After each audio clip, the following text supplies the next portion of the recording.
No, it wasn't.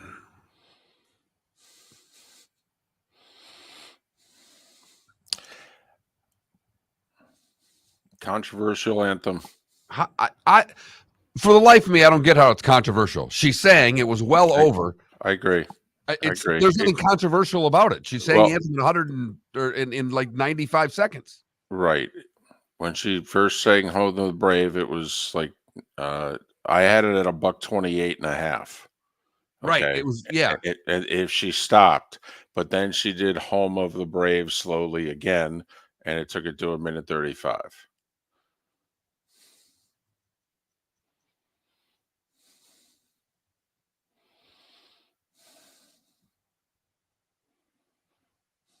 It was fast.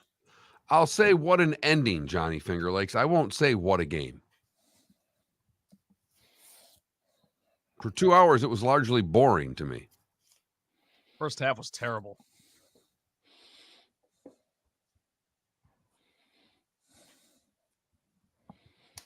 Well, and I think both teams at the start of the third quarter had damn near 3 and outs. Right. The Niners did. The Chiefs, I think, gained a couple of first downs. Yeah. And then after that, the defenses ran out of steam. Mm-hmm.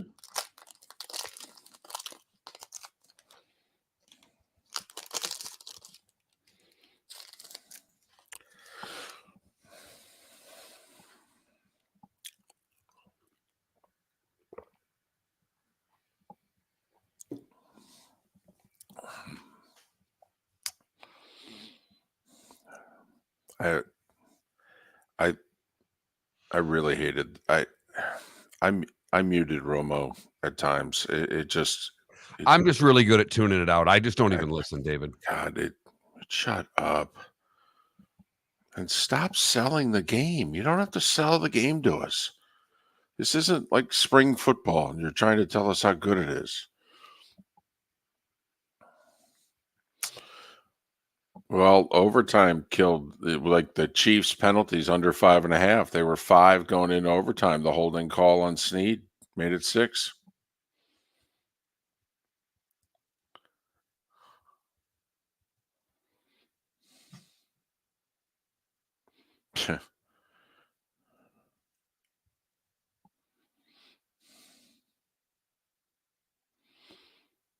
Yeah, I liked Usher too. I was looking forward to it.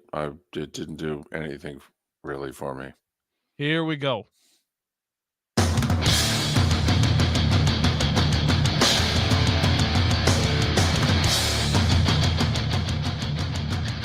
You are listening to Miller and Moulton, exclusively on the Florida Sports Network.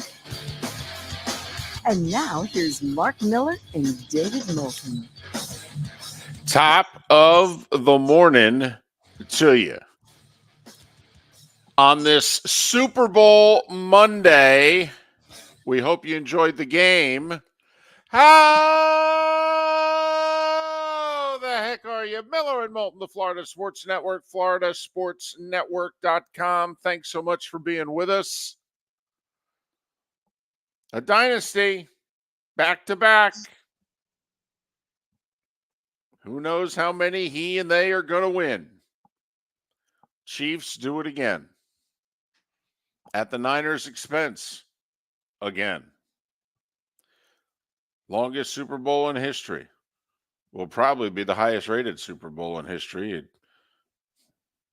Damn near a full fifth quarter. I mean, usually games peak late. Tough to imagine, Mark, that more people have watched any other Super Bowl, but how the heck are you? I'm good. Congratulations to the Chiefs. What you said is correct. They are a dynasty. It was a great fourth quarter. It was a fun overtime. And Patrick Mahomes doing Patrick Mahomes things, getting it done for the Chiefs. I picked the 49ers. Everybody that walked up to me and asked me, who you like in the Super Bowl? I said, I like the 49ers, go the other way. Come on now. No, I said it to a bunch of people, and I'm watching the game. I'd like to be right once in a while, but you just, as it was said early on in the Twitch chat room, never bet against Mahomes. We'll never know how the game would have played out if they had not botched the extra point. If they had taken the tying field goals out of the equation, would the Chiefs, in fact, have scored the touchdown to go ahead of the Niners late on any one of those final two drives? We'll never know. Niners special teams came back to bite them. They also got banged up during the game. And a controversial coaching decision. Taking the ball to start overtime when each team is going to get the ball once. Tony Romo said maybe he did it because he thought his defense was gassed and they needed a break. But clearly, it put them at a disadvantage because, A, even if they had scored a touchdown, Mahomes and the Chiefs know, well, it's 4-down territory, where the Niners were driving and it was 3-down territory. And are we going to gamble on 4th down? Where with the Chiefs, there was no good. Like, Mark, let's just humor me here. The Niners kickoff. Remember the first 3 plays the Chiefs run in overtime? They've got 4th and half a yard. They're trailing by 3. It's a no-brainer. Of course they're going to go for it. They have to. The game's over. What if it was tied? What if it was the first possession of overtime? 4th and a foot. Yeah, I mean, you don't get it. It's over. I mean, you when as you're going for it. So do you think Andy Reid and the Chiefs go for 4th and half a yard if it was the first possession of overtime and the game was tied at 19? We'll never know.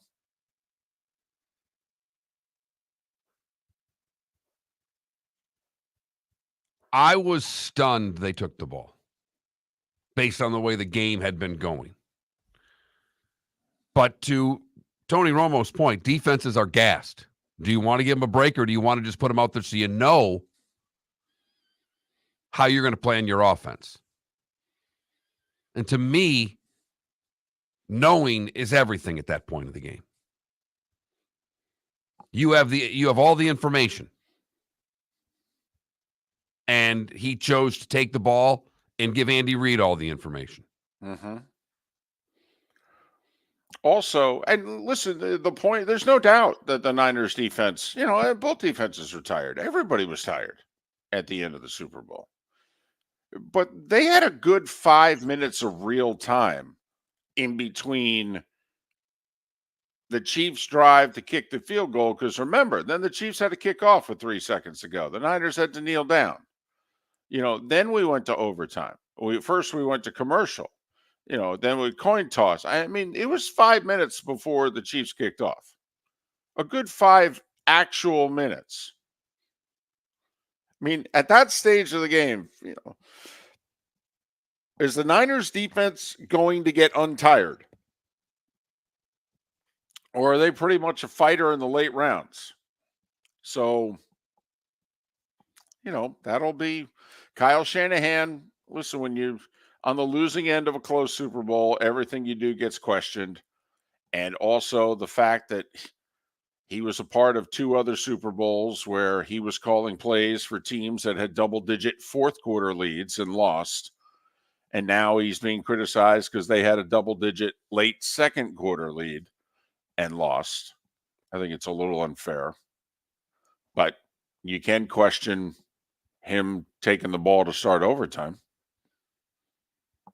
And I would have sent my tired defense back out there and said, guys, sorry, I got to do this.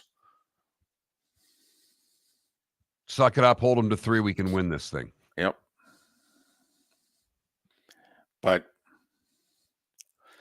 did you have the feeling in the first half when the Niners were really outplaying them, dominating the line of scrimmage, and they weren't putting points on the board?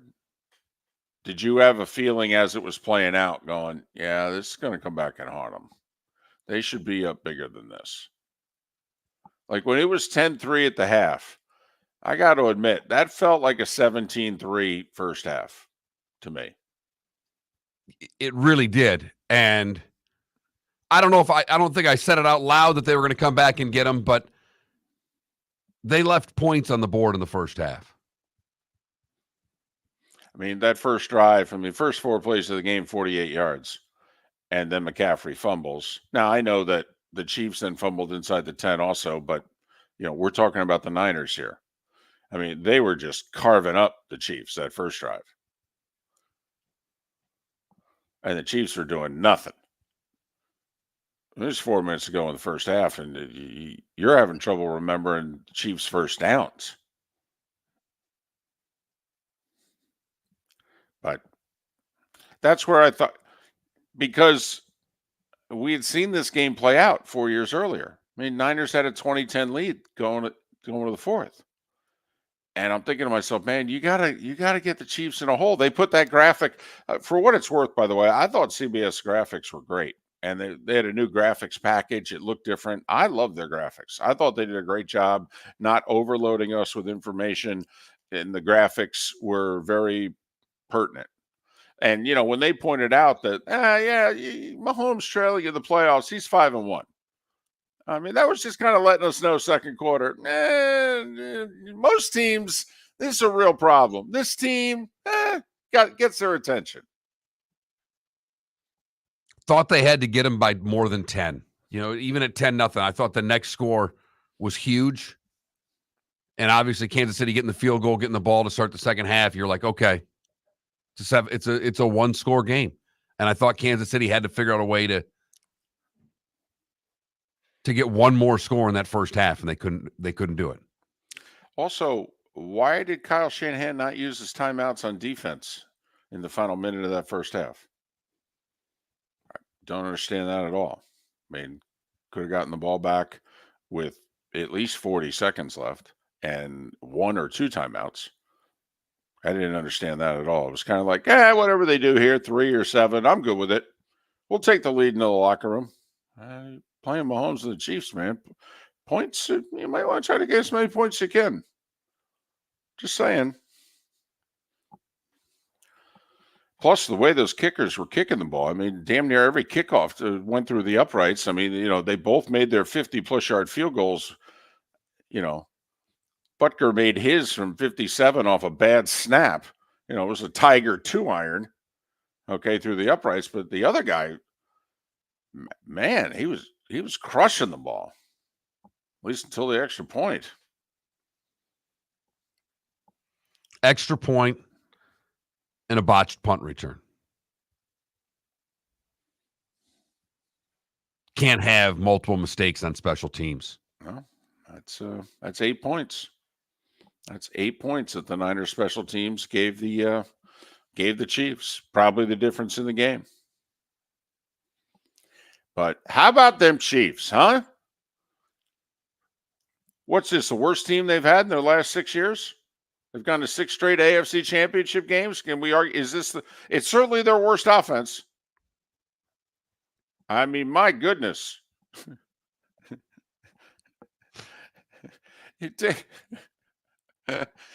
Kelsey's getting a lot of heat for steamrolling Andy Reid there. The Swifties are fearful that that's his real personality now, and that's who she's going to have to deal with. We'll worry about that a different day. But you can kind of see why Kelsey guy's getting all mad at Andy Reid. He's basically like, listen, it's me and Mahomes. Okay, that's it. That's all you got. Don't screw this up. I'm playing every play. Do you get it? Yeah. Okay. Not only that, every time you take me out of the game, you're telling the Niners we're going to run the ball. Leave me in. I can block. I can fake it. But Mark, you knew it was going to be, at least I did. I knew it was going to be a crazy game. Once Reba McEntire doubled the anthem and she took the under to over. Because when she sang Home of the Brave, and for a full note, you're done. I stopped the stopwatch. I'm like, buck 28.5. It's an under. Lee's daughter did it again. And then she decided, I'm going to sing Home of the Brave one more time. No! I've started the Super Bowl with a loss. No! At least you were able to make the bet. They didn't have it on the Hard Rock app. I'd have taken some of our hard-earned money and would have lost it on that. Yeah, we'll tell you a little bit later on in the show. Miller and Moulton and Bally the law firm of Miller, Moulton and Bally had a hell of a Saturday of college basketball, and it could have been a retirement Saturday. I mean, we basically went 6-0 and only bet 4 of them. Unbelievable.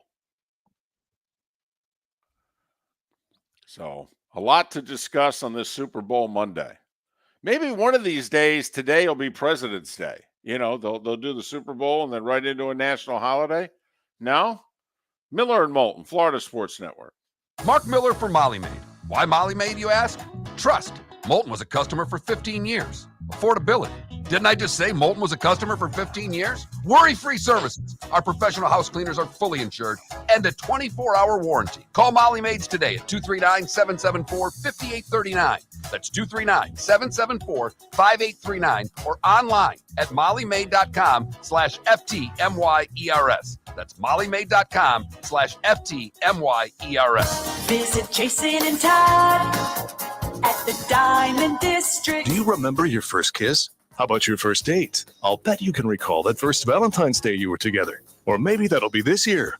Valentine's Day is a celebration of love and affection, and this is where the Diamond District shines. Diamonds make a perfect Valentine's gift. Whether you're getting engaged or choosing a beautiful gift to fine jewelry, you'll want to visit Jason and Todd at the Diamond District. For Valentine's Day this year, Jason and Todd are offering you 5 years interest-free financing. Choose a beautiful diamond bracelet for $1,500, and you pay $25 per month. Stunning diamond earrings for $5,000, and you pay only $83 per month. Valentine's Day starts with Jason and Todd at the Diamond District and ends in romance as she unwraps her beautiful new diamond bracelet, stunning diamond earrings, or magical gemstone jewelry, including emeralds, sapphires, rubies, tanzanite, and more. Jason and Todd look forward to shaking your hand and welcoming you to their Diamond District family. At the Diamond District. Hello, friends and family of Southwest Florida. Are you looking to tap into the electric vehicle market? Well, look no further because we here at Southwest Florida Golf Carts have just what you need. E-bikes, golf carts, LSVs, scooters, and more. Come down and talk with one of our experienced sales reps, have a soda and a smile, and you could be cruising the streets in your new EV today. Stop by the store or visit our website at flgolfcarts.com and enter for a chance to win $100 off your next purchase by answering John's monthly sports question. You were listening to Miller and Moulton on the Florida Sports Network.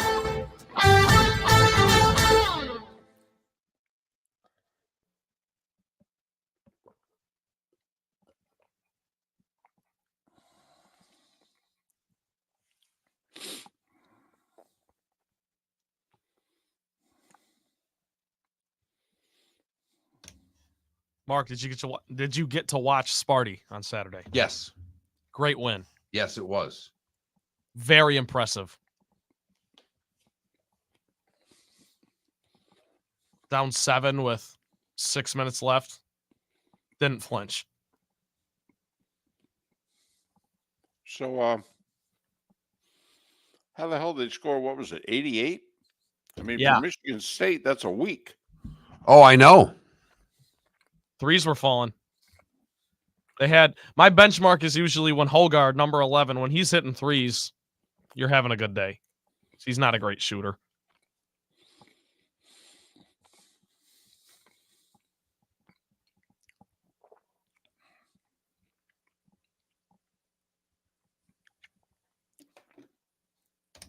I won a decent amount of money on Florida. It's all over the Gators. Good for you. Huge Gators fan Saturday. $7-8. Good for you. DC, yeah, she doubled down.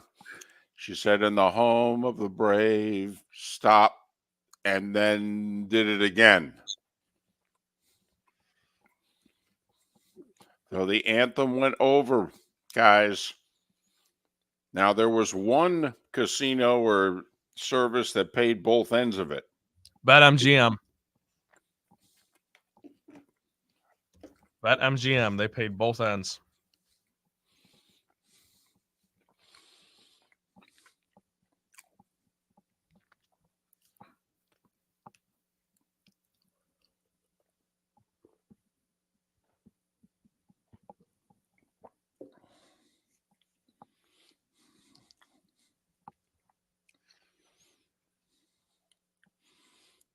Felt badly for Lee's daughter.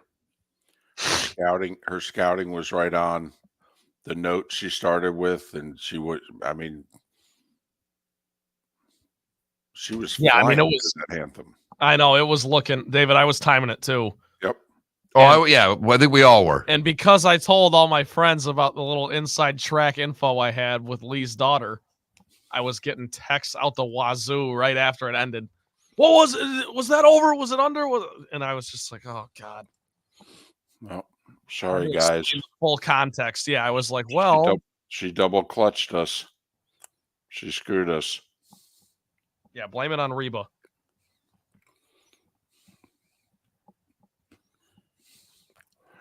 Roger, I don't think the Chiefs would have gone for 2 in your situation.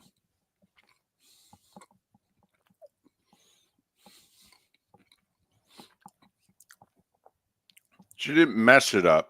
She just, the way she sang it very quickly, and the home of the brave. And that was a minute 28. And then the music kept playing and she repeated, and the home of the brave. So she sang it twice. And it went about 5 seconds over. So that took it to about a minute 35. So That's just that set the tone for the night right there.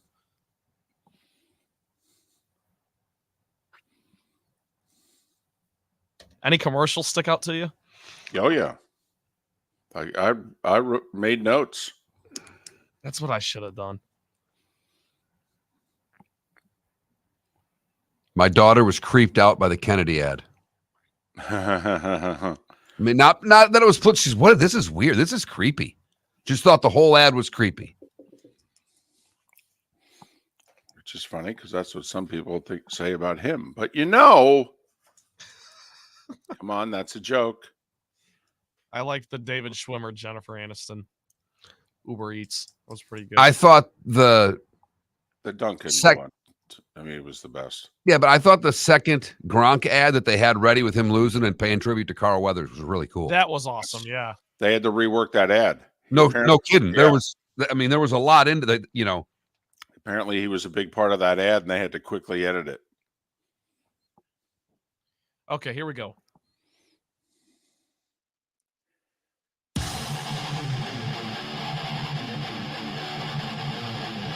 You're listening to Miller and Moulton, exclusively on the Florida Sports Network. 21 minutes past the hour on this Super Bowl Monday. Hey, don't be down. It's only 206 days until the next season kicks off. Come on, it's right around the corner. It's like going to Wisconsin. Bada bing, bada boom. To quote a 40-year-old movie. But no problem. We got this. Don't worry about it. But in case you don't, well, then we'll talk about the Super Bowl all show. Miller Moulton, the Florida Sports Network, floridasportsnetwork.com. For what it's worth, we don't pick up the count until it gets to be around 100. Then we do a daily countdown. And the count is usually right around Memorial Day. So, yeah. I just don't want to depress you. Don't want, especially if you bet on the Niners. That hurt a little bit. Memorial Day. That's a long ways away, David. It seems it, but it'll fly. It really will. I mean, we got the free agency, we got March Madness, we got the Masters, we got a draft. We got a lot of start of the baseball season. Okay, the hockey keep advertising that as if we care. Oh, come on, we do. Just not today. Just not today. So all right. Well, let's get to it because there's a lot to break down. So, did you enjoy the broadcast? I have learned this ability I think I picked it up in my 50s where I can just tune out the broadcast. Wow. And I largely tuned out the broadcast last night. Wow. If I drive down to you, say towards the end of the month, and spend a couple days with you, can I pay for your seminar? Okay, Yes. Can you teach me that? Ignoring Tony Oh, by Mark Miller. golly, what a gift you have. Honestly, you should sell that. I'll help market that for you. I really will. That's man, that's Oh, this is a great game.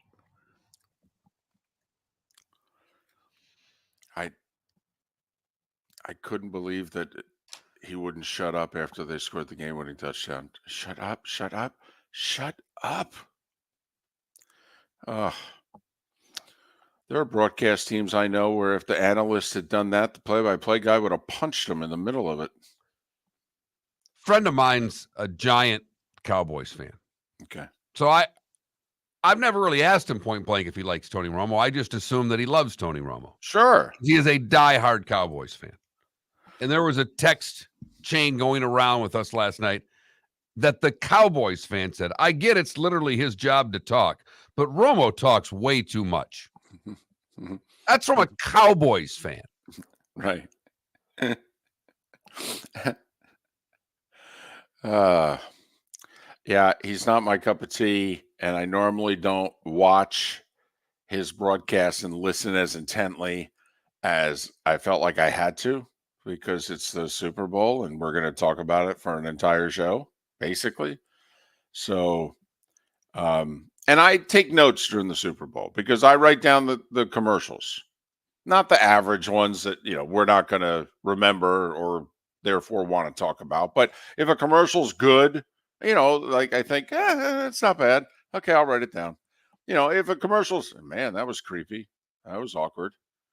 Did they spend all that money on that? Yeah, write those down.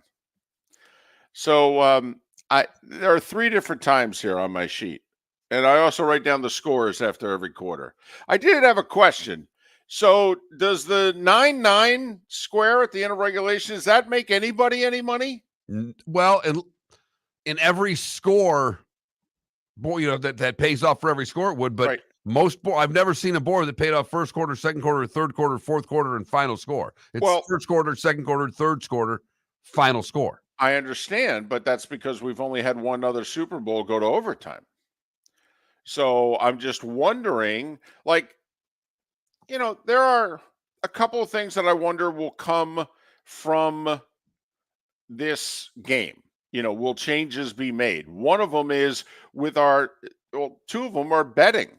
Okay. Is the anthem just going to be first note to last note? So if they decide they want to repeat lines, hey, because some betting services paid out the under on the anthem, some paid out the over, some paid both. So I think, from a betting standpoint, we're going to have to clarify. So, okay, what ends the anthem? The first time they sing Home of the Brave? Or if they decide to repeat it, no, it's when they're done singing. I always thought the end of the song was when they were done singing. Yes, as painful as it was that it went over, to me, that was an over. All right. But what I'm wondering is now going forward, when you do your squares, do you do first, second, third? Do you do fourth quarter and then final score? Do you allow for the overtime and then you hand out 5 winners? Because you got to admit, that's a tough beat, man. That's a tough beat. You got double nines. Double nines. What are the odds that you're going to win money? And holy blank, at the end of the fourth quarter, it's 19-19. I can't get a little something for the effort? Nothing? Oh, man. It's not your day when you had 5 and 2 on the board, but you had it the wrong way. Or you had 6 and 2 Kansas City. All right. And of course, they don't have to kick the extra point because they won in overtime. Also, curious, how many of you bet the over-under? What'd you get it at? Now, the number that we quoted all week was 47.5, but we were last on the air 10 a.m. on Friday. ESPN Bet had the over-under at 46.5. Mark, I've got to, pardon the expression, bet that the over-under was between 46.5 and 47.5 everywhere. What'd you get it at? Nothing riding on this or anything. The final tally was 47 points. It's no big deal or anything what you get it at. And you could see this one coming when they're going to overtime at 19 all. You're like, this is probably going to get to 47. Oh, boy. So, with the increase in gambling, I mean, what, nearly 40 states now have legalized sports betting? So,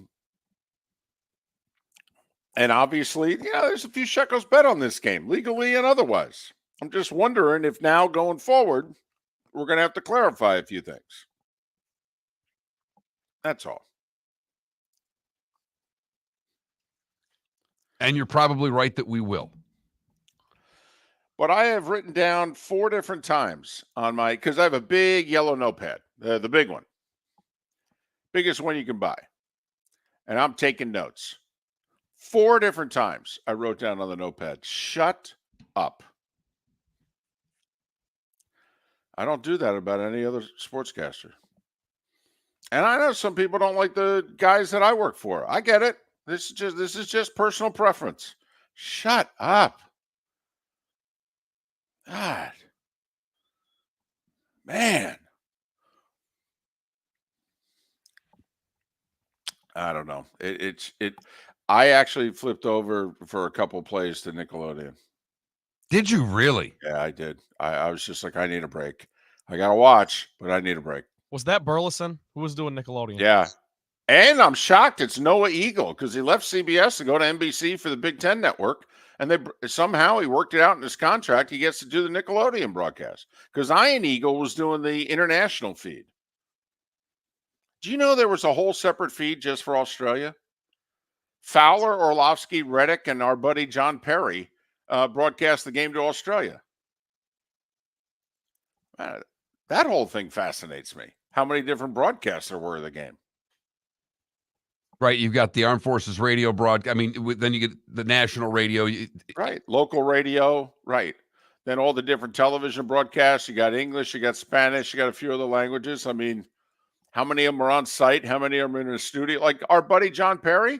Okay, he worked the Super Bowl from a studio in Charlotte. I have no idea where, Fowler, Orlovsky, and Riddick were, but that's where our guy was. Starting fives next. The law firm of Michael F. Hornung specializes in criminal defense, DUI, personal injury, nursing home claims, and auto accidents. I'm a former prosecutor with over 34 years of experience. The information I know is information you need to know. If you've been arrested for a DUI, time is of the essence to maintain your driving privileges. Call the law firm of Michael F. Hornung for a free consultation. At the law firm of Michael F. Hornung, we are committed to excellence in your representation.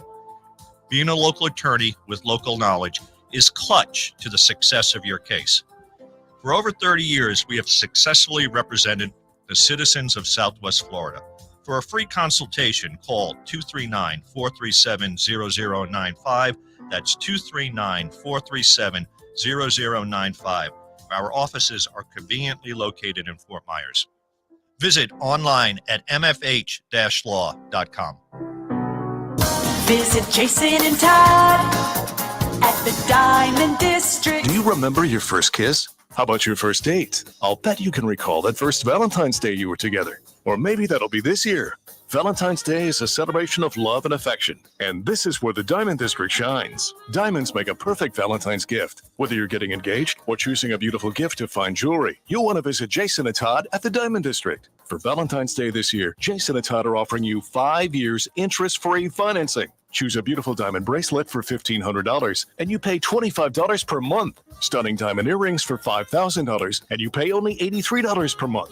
Valentine's Day starts with Jason and Todd at the Diamond District and ends in romance as she unwraps her beautiful new diamond bracelet, stunning diamond earrings, or magical gemstone jewelry, including emeralds, sapphires, rubies, tanzanite, and more. Jason and Todd look forward to shaking your hand and welcoming you to their Diamond District family. At the Diamond District. You are listening to Miller and Moulton on the Florida Sports Network.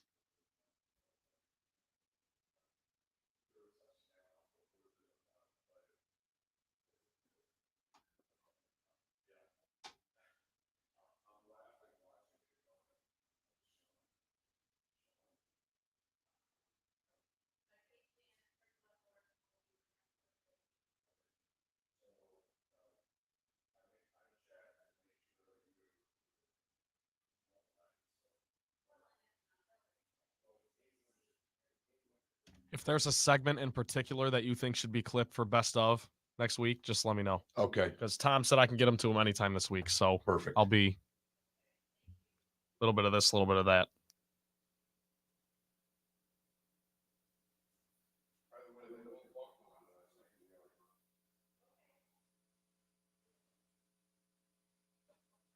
Read the whole thing.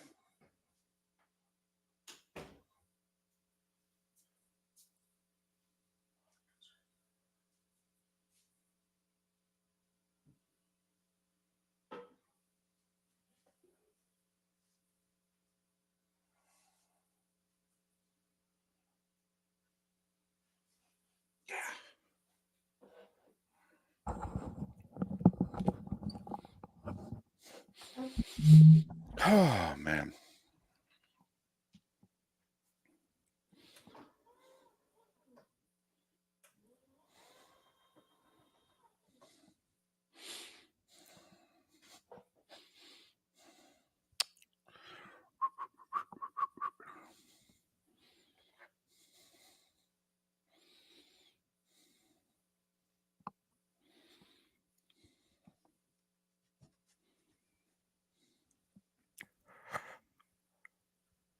Well, we know Felipe agrees with you guys about Tony Romo. Yeah. And he included you in the tweet. Honored. I'm glad he's doing so well.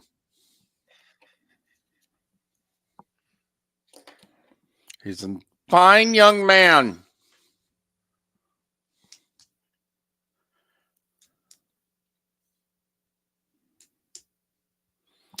I would have.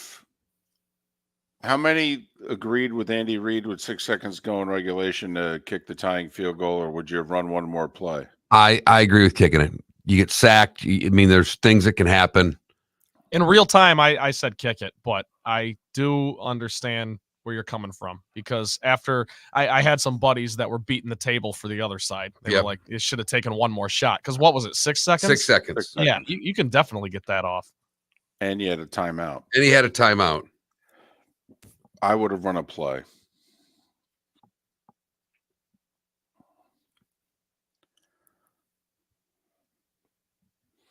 I think I might have come back, run the same play, only flip-flopped formation, and see whether or not Rice breaks open across the middle the second time.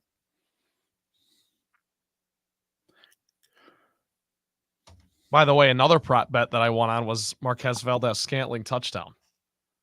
Nice. Sprinkled on that. He scored. No, DC, listen, I thought, did the Alabama center play for the Chiefs last night? Holy, those snaps were bad.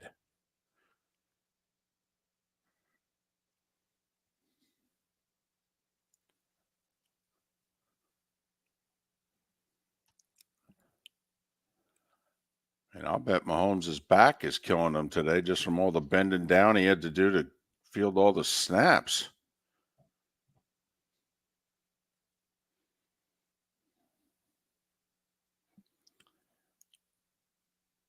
When he took off on that 20-something yard scramble after he had just converted the 4th and half a yard, I'm like, yeah, they're going to win.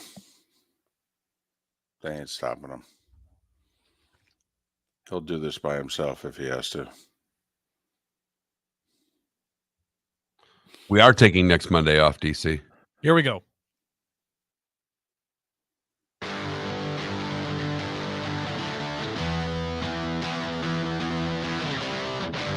You're listening to Miller and Moulton, only on the Florida Sports Network. 22 minutes before the hour, top of the morning to you. How the heck are you? Longest Super Bowl ever. Nearly 5 full quarters. Mark, I don't know if you caught, Sean McManus is the chairman. He's not even president. He's chairman of CBS Sports, and he's got the gig for 2 more months. He's retiring after the Masters. And so this was his final Super Bowl, and in amongst media circles, he's known. So he did some interviews last week. I don't know if you heard, usually president of a sports division, nobody's going to pay attention to what he said. So he was trying to have a little fun. There are those that think, the NFL's fixed. And so he, in an interview last week, I think it was on Sirius, on Mad Dog, he said, well, I just got done talking to the NFL, and they assured me that for my final Super Bowl, we're going to go double overtime. It was a play away. As they're driving down the field, I'm going, oh, my goodness, the conspiracy theorists are going to have a ball with this one. But Chiefs win, Niners lose. Back to you in the studio. Time now for The Starting Five. 5 stories you need to know. It's the Starting Five on Miller and Moulton. Here's number 1.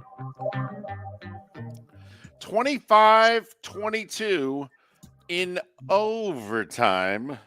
Second overtime Super Bowl. Kyle Shanahan's been involved in both, and he's been on the wrong end of both. It's the 3rd Super Bowl title in 5 years for the Chiefs. Does that mean we bring out the D word? Is that a dynasty? I think so. Mark, did you think the San Francisco Giants, when they won in 2010, 2012, 2014, were a dynasty in baseball? I didn't. Okay.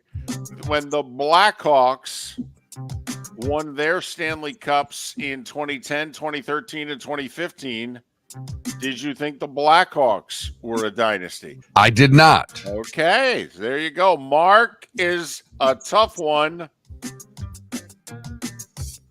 to be a dynasty. Do you think the Chiefs are a dynasty? Get back to us. I'll get back to you. First team to go back-to-back in 19 years since the Patriots did it in the 03 and 04 seasons. Mahomes wins the MVP for a 3rd time. Brady's got 5 of those to go with his 7 rings.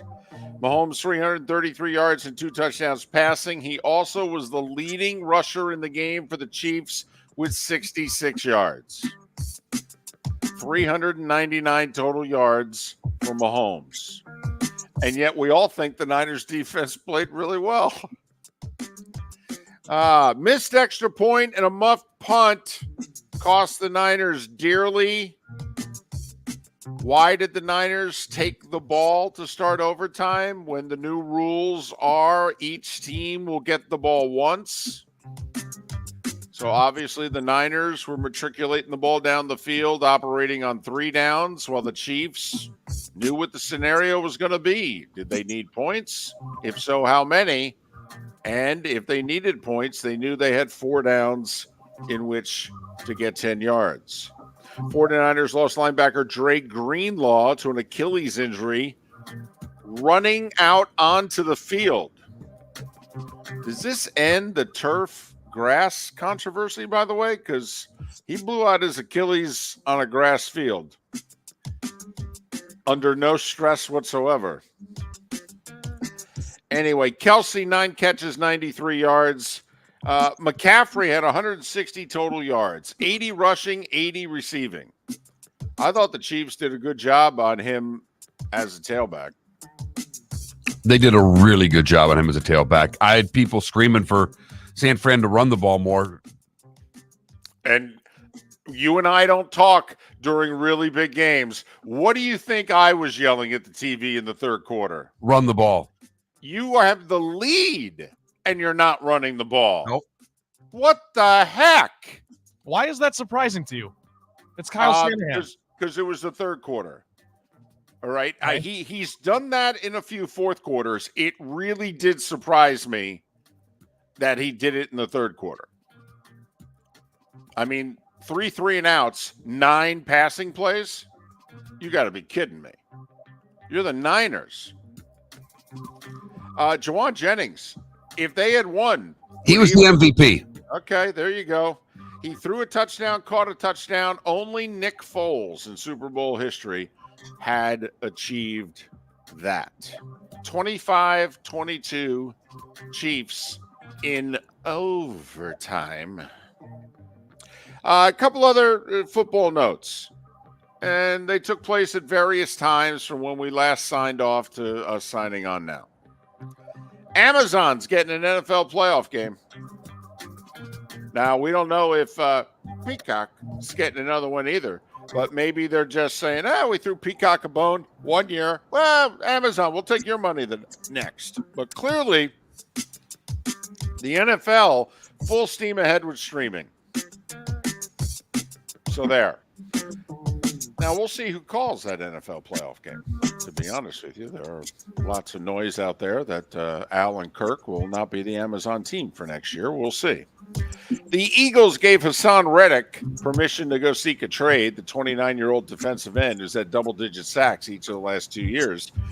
He's got 1 year and $15 million left on his contract. He wants a new deal, and the Eagles aren't giving him one, so he's unhappy. And the Eagles said, fine, go find yourself a deal. Did you see the stunt that the offense coordinator and the offensive line coach for Alabama pulled? So Ryan Grubb was Kalen DeBoer's offensive coordinator with the Washington Huskies.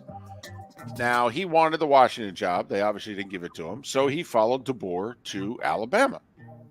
And he brought his line coach, Scott Huff, with him.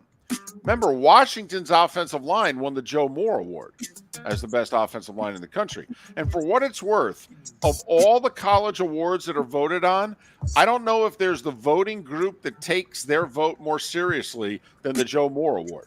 I mean, those former offensive linemen watch hours of tape. They're proud of it. They boast about it. Anyway, so, Mark, they got this 30-day transfer rule in college football. Your coach leaves and you got 30 days in which you could transfer. Yeah, the 30-day period had just expired, and apparently there was pretty close to a wink-wink, nod-nod deal done between these two guys, Alabama and the Seattle Seahawks. Because now Grubb and Huff are leaving their jobs with Alabama to go be the offense coordinator and offensive line coach with the Seahawks. So the kids from Washington who followed them to Alabama, you're SOL. And there were a few of them. So, remember, it's all about the kids. Just remember. Right. It's all about the kids. And with that in mind, Chip Kelly, he was the head coach of UCLA. They're going to be in the Big Ten next year. Well, we know Ohio State's going to be in the Big Ten next year. He left his job as head coach at UCLA to go be the offensive coordinator at Ohio State.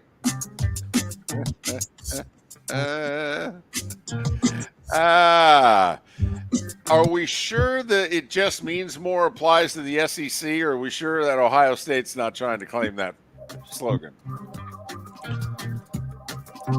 That was the jaw drop off the table moment for me of the weekend, David. A lot of behind-the-scenes stuff there. Chip wanted a contract extension. He's wanted one for a while. The UCLA folks are saying no. Chip had one more year before his sizable buyout, got reduced to nothing. Chip didn't get a contract extension for himself, but he got 2-year contracts for all his coaches. Chip was rumored to be leaving for another offensive coordinator's job in the NFL a couple weeks ago. UCLA still wouldn't give him a new contract. So Chip Kelly said, fine, I know what you're doing here. You're going to fire me in a year. I got my coaches taken care of. I'm leaving. You guys can take your ball and shove it. So that's just what happened there. And Ryan Day and Chip Kelly go all the way back to the University of New Hampshire together. So there you go. NBA, Celtics beat the Heat again. See, regular season, you bet the Celtics. Postseason, you bet the Heat. 110-106. Jimmy Butler didn't play. Celtics shot 51%. Miami's the 8th seed in the East. All-Star break's coming up, what, Thursday, Friday, something like that? They're going to take some time off. Celtics have the best record in the NBA, 41-12. Sacramento lost to OKC by 14. Men's college basketball, FAU needed overtime. The 20th ranked Owls won at Wichita State, 95-82. A win and cover. Yes, thanks to the OT. And I stayed away from it. It fit our criteria. It did. And I'm like, Wichita State's awful. Yep. We've been riding this. It's been working. I'm going to take Sunday off. And I was kicking myself until the game went to overtime. Because it was ranked team on the road who's favored against unranked home dog. Unranked home dogs have been a covering machine. Hell, half the time they're winning straight up. We'll tell you about the Miller and Moulton Saturday special. Trust me, the Philly special's got nothing on us on Saturday, coming up later in the show. But women's hoops is where it was at on the hard court yesterday, Mark. First off, normally women's college basketball, what story could be bigger than South Carolina and UConn? South Carolina whooped up the Huskies, who are shorthanded once again. They've got like 4 key players out with injuries, second year in a row. South Carolina's 23-0. They won by 18. But the big story was Caitlin Clark in Iowa. She and they are cruising. She's got 31 points through 3 quarters. She needs 8 points in the 4th quarter to be the all-time leading scorer in women's college basketball history. Do you know how many points she scored in the 4th quarter? 0. 0 for 6 in the 4th quarter, and Nebraska down 14 comes all the way back, outscores them by 17, and wins 82-79. Then there was this big brouhaha after the game. The losing team always talks first. They brought the Nebraska players in first. Iowa coach can be heard screaming and cursing in the hallway. This is BS. We got a plane to catch. Like they're not going to wait for you. All right. But anyway, so Iowa lost. Second-ranked Hawkeyes lost. Thursday night, she'll set the record at home against Michigan, but the game will be on Peacock. Florida State women lost in double overtime to Notre Dame, 98-94. A couple of hockey scores. St. Louis beat Montreal 7-2. You know, Ovechkin scored in 5 straight games. Well, that's good because he didn't score many of the first 50. He was just Correct. waiting for football season to fizzle out. Yeah, I think so. Washington lost to Vancouver in overtime, but Ovechkin scored in 5 straight games. He's now 60 goals away from being the all-time leading goal scorer. 60. Golf, Canadian Nick Taylor wins the Phoenix Open, the drunken mess of a Phoenix Open. Oh, man. Yeah, that's gotten, and I don't, whatever, do your thing, but that's gotten to the point where it's obscene now. I've got a buddy who lived out in Phoenix for a couple of years, and we were talking about this over the weekend. He says that Waste Management Open it's like a frat party. Yeah. I mean, it's the locals love it. Yeah, the golfers are yelling, if not cursing at the fans. The golfers, and they even took to, Twitch, whatever you want to call it, Twitter, X, and the one golfer called this a show. All right. I'm curious whether or not this is the one in which they're going to rein this in. They stopped selling beer Saturday afternoon during the 3rd round. That's how unruly the fans got. And fans who had tickets, apparently they sold so many tickets, they actually kept paying customers out. That's how unruly it got over the weekend. Nick Taylor beats Charlie Hoffman in a playoff. He wins $1.5 million. Meanwhile, in Vegas, Dustin Johnson wins on the LIV tour. He wins $4 million. And you wonder why guys went to the LIV tour. Hell, they only had to play 54 holes. Nobody knows who this guy is, but he has the world record in the marathon. His name's Kelvin Kipton. He's 24 years old. He was killed in a car crash last night in Kenya. Sorry to end on that note. And it's 7 minutes before the hour. That was the Starting Five every weekday morning at this time on Miller and Moulton.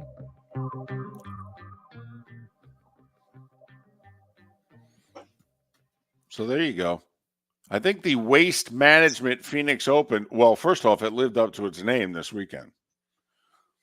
The Wasted Management Phoenix Open. Very nice. Well done, Mark. Well done. Miller and Moulton, thanks for listening. Mark Miller for Molly Maid. Why Molly Maid, you ask?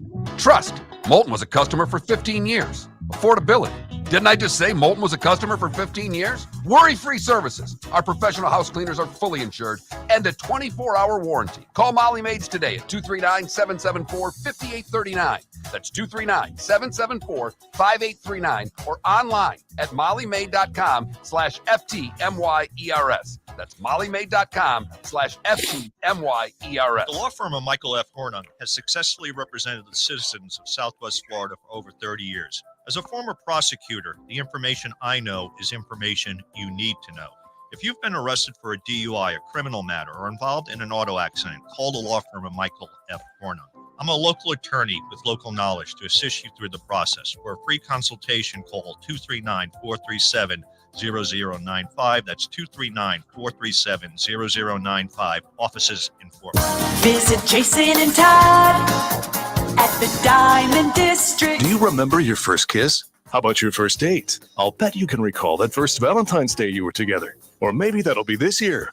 Valentine's Day is a celebration of love and affection, and this is where the Diamond District shines. Diamonds make a perfect Valentine's gift. Whether you're getting engaged or choosing a beautiful gift to fine jewelry, you'll want to visit Jason and Todd at the Diamond District. For Valentine's Day this year, Jason and Todd are offering you 5 years interest-free financing. Choose a beautiful diamond bracelet for $1,500 and you pay $25 per month. Stunning diamond earrings for $5,000 and you pay only $83 per month.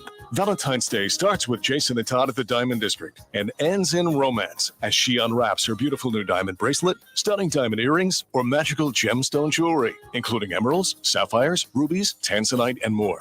Jason and Todd look forward to shaking your hand and welcoming you to their Diamond District family. At the Diamond District. Located on the East Trail, locally owned Naples Tiki Bar and Grill is an outdoor eatery next to the Hitching Post Shopping Center. Island-inspired food with a true tiki theme. The best place in Naples to enjoy the beautiful weather in Southwest Florida. The Naples Tiki Bar and Grill offers a great menu for dine-in or takeout. Enjoy our famous pulled pork, huge burgers, and tiki bar cocktails. Don't miss happy hour every day from 3 to 6. And live music 7 days a week. See you soon at the Naples Tiki Bar and Grill, 11498 Tamiami Trail Mark East. Miller for Molly Maid. Why Molly Maid, you ask? Trust. Moulton was a customer for 15 years. Affordability. Didn't I just say Moulton was a customer for 15 years? Worry-free services. Our professional house cleaners are fully insured and a 24-hour warranty. Call Molly Maids today at 239-774-5839. That's 239-774-5839 or online at mollymaid.com/FTMYERS. That's mollymaid.com/FTMYERS. You were listening to Miller and Moulton on the Florida Sports Network.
The Ohio State offensive coordinator went to become the head coach at Boston College. Bill O'Brien had that job for like 2 weeks.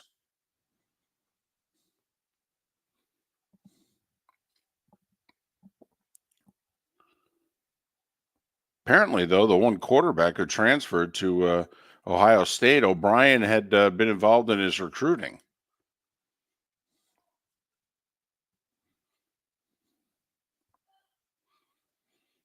Yeah, 50 degrees in Vegas. They had to wear pants. We will get to Usher, Sonny. We need a poll question. How about we Usher halftime? Thumbs up, thumbs down, thumbs sideways. Oh, seriously. I know. I'm just. I mean, what? Chiefs of Dynasty, yay or nay? The halftime, the broadcast. I mean, where do you want to go here? Chiefs have run a play with 6 seconds left. That's a little crazy because they won. Doesn't matter. All Yeah, right. you're right. If they had lost, that'd be a thing. I mean, in honor of Mark and his ability to block out Tony Romo, yes, no, maybe so. Do you consider the Chiefs a dynasty? Yes. No. I'm putting 2 poll questions up. I don't care. That's how we're I don't doing care. this. I don't care. I don't care. I don't I don't care. Call your agent, thank your God, and get them off.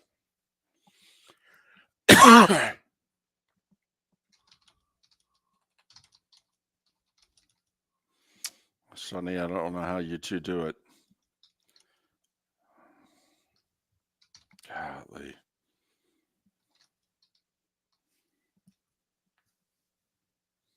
I don't tweet about it because there are people at CBS who follow me. But golly, sometimes I do. I just can't help myself. Shut up. Did you like Usher's halftime show? Loved it, hated it? Eh. How would you spell? EHHH. Eh.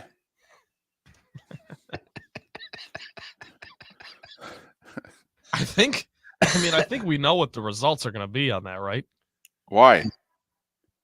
Because it wasn't good. Well, I didn't think it was good either. I mean, the choreography was great.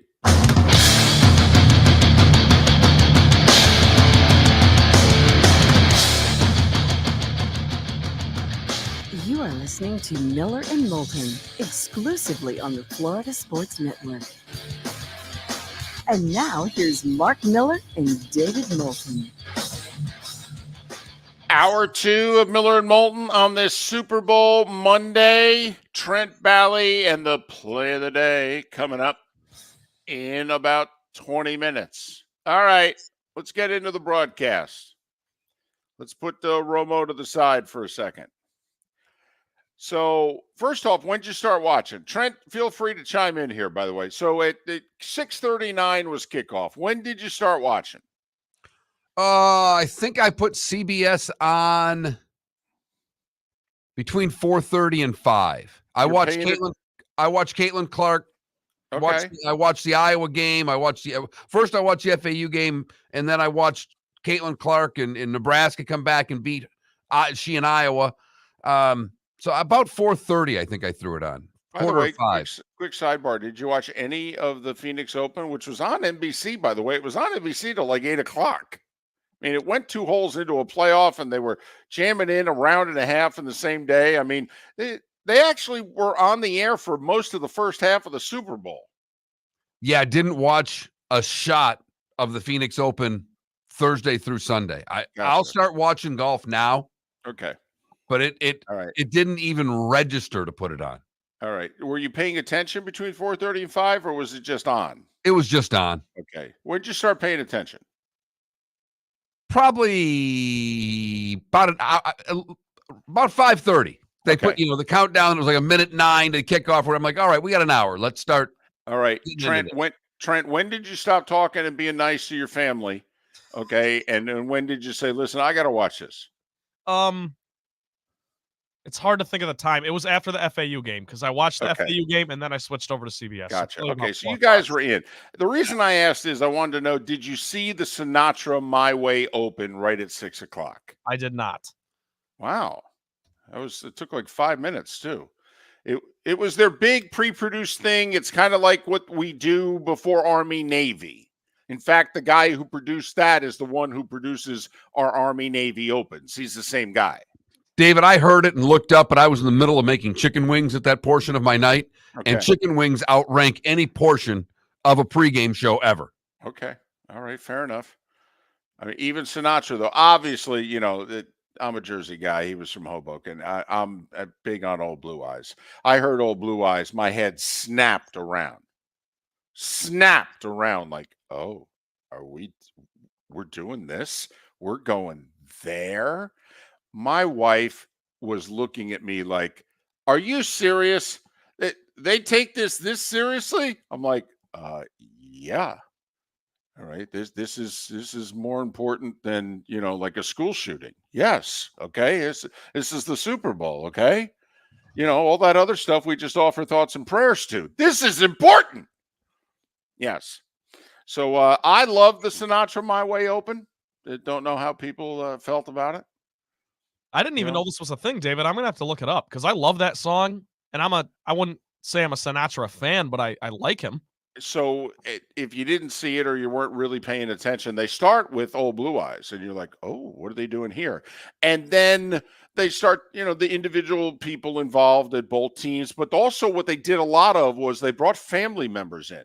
How much this means to the family. You had fathers who were thinking about their sons playing in the Super Bowl, crying on camera. And so they brought the families in. It's actually very similar to what we did this past year with Army Navy when we had the family members talking about what their sons and daughters being in the armed services means to them, and then what this game means, as part of the whole experience.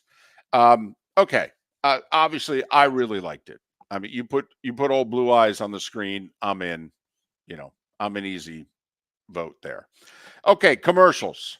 Now, I wrote down a bunch here. All right. I don't want to go through every one, but the first one that I wrote down in which I thought, you know what? This is not a bad commercial. The M&M's, the Almost Rings commercial. Thought it was great that they brought in T.O. and they brought in Bruce Smith. And Marino. I thought it was really good. I mean, I liked it. Because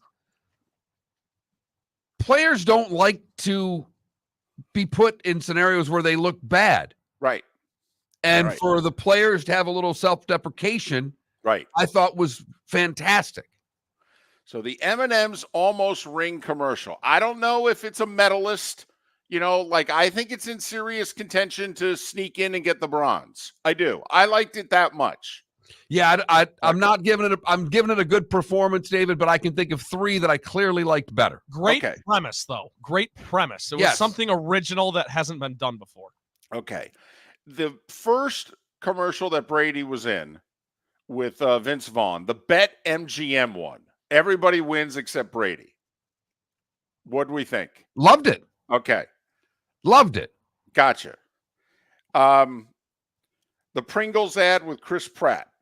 Terrible. Not funny. Didn't land with me. You know what? I love the fact now. See, he's just going now. He's firmly a part of the show. He's confident now. Okay. There's just no hesitation. Boom. I'm sorry. The Pringles commercial with who? Chris Pratt. Chris Pratt, huh? That's who that was? I think so. No, David, I'm down. Okay. Okay. The BMW ad with Christopher Walken and Usher. Thought that was pretty solid. That was good. Better than the M&M's Almost Ring ad. Yes. Oh, okay. All right. Yes. Fair enough. Okay. So that's in contention to medal, right? Then the BMW Walken Usher ad. The State Farm ad with Arnold and Danny DeVito at the end, the whole. I thought it was cute. I thought it was good. They brought, DeVito's doing more ads right now than Peyton Manning, but good for him. Yeah. That's another one that I think is just, you're going for the masses. It's the Super Bowl. I get it. I didn't enjoy it that much. Oh, It wasn't a medalist to me. It was cute. wow. Trent, did you eat enough? Were you hungry? I feel like you saw these ads and you had hunger pains. Okay. I mean, next time have a Snickers before you start watching the game. Okay. How about the T-Mobile ad? Which one? But they had all the stars in it. How about the Coors Light LL Cool J ad? Which one did you like better, the Coors Light with LL Cool J or the Bud Light ad? Because that had a bunch The of Coors stars. Light ad. I like the Coors Light ad better. How about the FanDuel ad with the tip of the hat at the end to Carl Weathers, who had passed away? I thought that was great on a lot of fronts because obviously he just passed. Mm-hmm. These commercials were all done. This was all planned. Yep. Whether Gronk made or missed the kick, they had ads running. So to be able to do all of the post-production work to get that in, I thought was a touch of class. The E-Trade pickleball. There you go. I like the babies. I find the babies funny. I do found too. the babies making fun of pickleball while playing pickleball hysterical. I thought this one might meddle with you. I did. Oh, it definitely meddles with me. I literally have written here E-Trade / pickleball in parenthesis Mark. Yeah. Okay. Oh, yeah. Yep. The Hellman's Mayo ad. When you're eating mayo with a spoon, I get a little weirded out. Well, I thought of you because your thoughts about mayonnaise. All right. How about the Paramount ad? The Tua, Drew Barrymore. What's his face from Star Trek there? Throwing the pigskin. Yeah, Okay. it was all right. Okay. It was all right. How about the Etsy ad? France gave us the Statue of Liberty. We gave them a cheese plate. No? Okay. How about the Cetaphil ad, which is skincare? That was the girl dad ad, watching the TV together. Didn't even resonate. That might have been a bathroom break because I don't even recall that commercial. Okay. How about the Verizon Beyonce ad? That was one of my favorites, but I'm a Beyonce fan, so I'm biased. Well, I'm probably a member of the Beehive. I'm a fan. That was my first concert, Beyonce. Well, wow. Jay-Z and I went for Jay-Z, but I loved Beyonce. I was blown away. Okay. Now, it was good. Mark, so the ad that really got you that I mentioned here was the E-Trade ad. Okay. Right. Here's the one. Come on. When you saw or heard it, tell me you didn't think of me. The Volkswagen ad to Neil Diamond. And not only that, not to like one of the top 10 songs that people would associate with Neil Diamond. It was a Volkswagen song to Neil Diamond singing, I Am, I Said. This was my youth playing the Neil Diamond albums. This is our mothers ripping off hot August night on repeat. Exactly. This is Neil Diamond live at the Greek. 76. Right. This is Neil Diamond live at the Greek right here. Oh my goodness. I mean, if the rest of the house wasn't already asleep, I would have been belting it out. The Uber Eats one, which is everyone forgetting. Jennifer Aniston. I thought it was cute. Okay. I thought it was cute. The Pluto TV ads were they're not bad. Then my favorite, I'm sorry, it was the Dunkin'. Well, yeah, I was waiting for you to get to the Dunkin' ad. Well, I just figured that was an obvious gold medalist. I will say Doritos always has good ads. The two grandmas chasing the guy down for the bag of Doritos was okay. Was cute. I mean, I missed it. Doritos always has a good ad. But the Bud Light ad fell short. The Genie ad fell short to me. They're trying. So, I mean, Bud Light's trying so hard to get back in the game right now. Oh, no doubt about it. They're just oozing testosterone. They're doing whatever they can. They should have brought back the Budweiser Frogs, I think. I mean, anything at this point. I think they should bring back the Bud Bowl. I think that's how far back they should go. But Brady, Affleck, Matt Damon, J-Lo. Needless to say, I mean, I'm fans of all four. Tom, All you can four. stay. That she throws out her husband and Tom can stay. That's Right. Hilarious. It's a good ad. It would have been even better if they could have gotten A-Rod in there somehow. Matt Damon say, you know, when I say I do anything for you, this is anything. Those two are great. The way they make fun of themselves and each other. Oh boy. So we're going Duncan gold medalist and then Duncan gold medal for me. It's the silver medal to me is the E-Trade ad. The pickleball. And you guys can fight it. Christopher Walken can get bronze. I mean, there's a lot you could go for bronze. Okay. So there you go. Some of what CBS did and the ads. 21,000 text in. What'd you like? What didn't you like? Mark Miller for Molly Maid. Why Molly Maid, you ask? Trust. Moulton was a customer for 15 years. Affordability.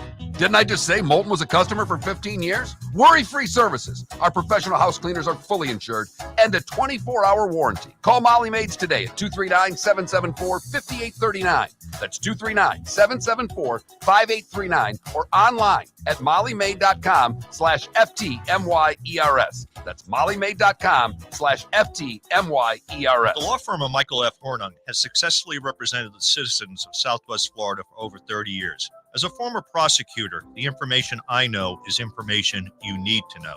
If you've been arrested for a DUI, a criminal matter, or involved in an auto accident, call the law firm of Michael F. Hornung. I'm a local attorney with local knowledge to assist you through the process. For a free consultation, call 239-437-0095. That's 239-437-0095. Offices in Fort Worth. Visit Jason and Todd at the Diamond District. Do you remember your first kiss? How about your first date? I'll bet you can recall that first Valentine's Day you were together. Or maybe that'll be this year. Valentine's Day is a celebration of love and affection, and this is where the Diamond District shines. Diamonds make a perfect Valentine's gift. Whether you're getting engaged or choosing a beautiful gift to fine jewelry, you'll want to visit Jason and Todd at the Diamond District. For Valentine's Day this year, Jason and Todd are offering you 5 years interest-free financing. Choose a beautiful diamond bracelet for $1,500, and you pay $25 per month. Stunning diamond earrings for $5,000, and you pay only $83 per month. Valentine's Day starts with Jason and Todd at the Diamond District and ends in romance as she unwraps her beautiful new diamond bracelet, stunning diamond earrings, or magical gemstone jewelry, including emeralds, sapphires, rubies, tanzanite, and more. Jason and Todd look forward to shaking your hand and welcoming you to their Diamond District family. At the Diamond District. You were listening to Miller and Moulton on the Florida Sports Network.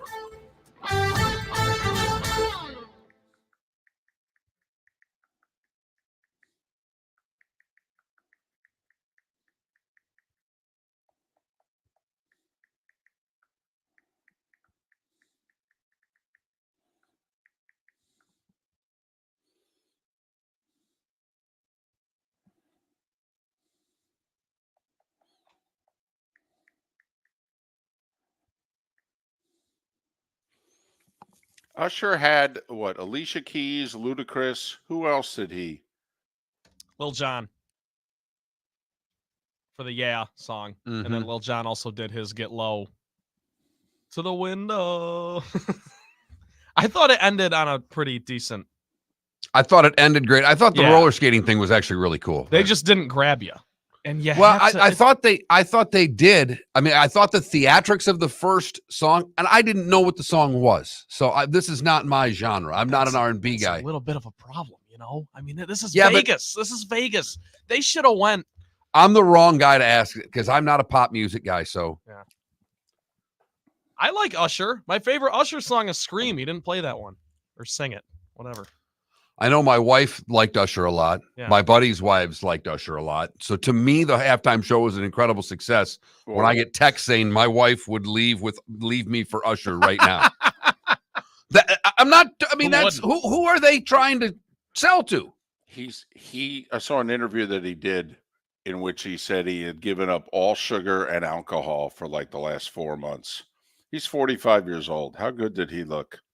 Great. 45. Wow. He looks like that.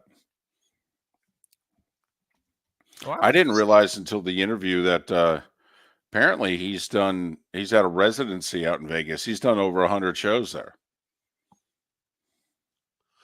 Apparently, so does Carrot Top. I didn't know that either. Did you see the Vegas suite? Who was in it? Wayne Newton, Jimmy Kimmel,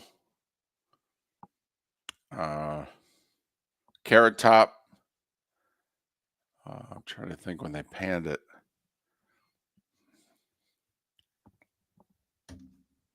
Don't you think though? And this is no hate towards Usher. I like Usher.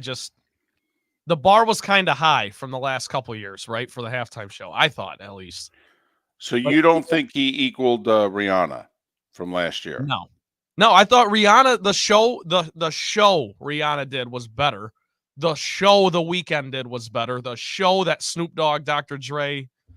That one I liked the most. This was Vegas, like it should have been. Well, but listen, the NFL's never been good about that. I mean, they had the Stones play Detroit, not Motown. I mean, seriously, they have the Super Bowl in Jersey. They don't have Springsteen or Bon Jovi doing it. I mean, seriously, they've never put their halftime and associated it with the city that the game is in. Yeah.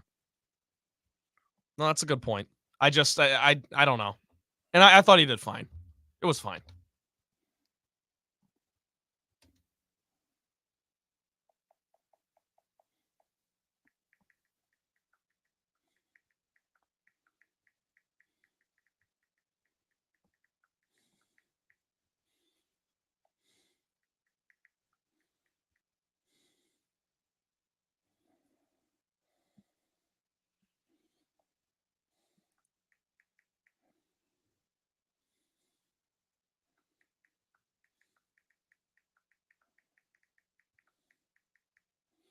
But then again, like I loved Timberlake's Minneapolis halftime. I thought he was amazing. Going in and out of the crowd like that. Yeah, I thought his choreography, the performance, I It thought got ripped too, right? And he got, I'm like, man, I don't know if somebody could give more in a halftime than what he just gave you. People just got to be mad about something. That's the bottom line. There really hasn't been I think the only halftime show that I objectively didn't like was Coldplay. That's the only one I can remember. Prince was awesome. Beyonce was awesome. Bruno Mars was phenomenal. The Bruno Mars one, they could bring him back.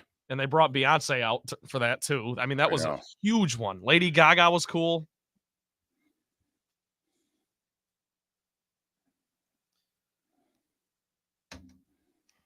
Okay, I've got both calls, by the way. Each one's about 30 seconds long. All right. And here we go.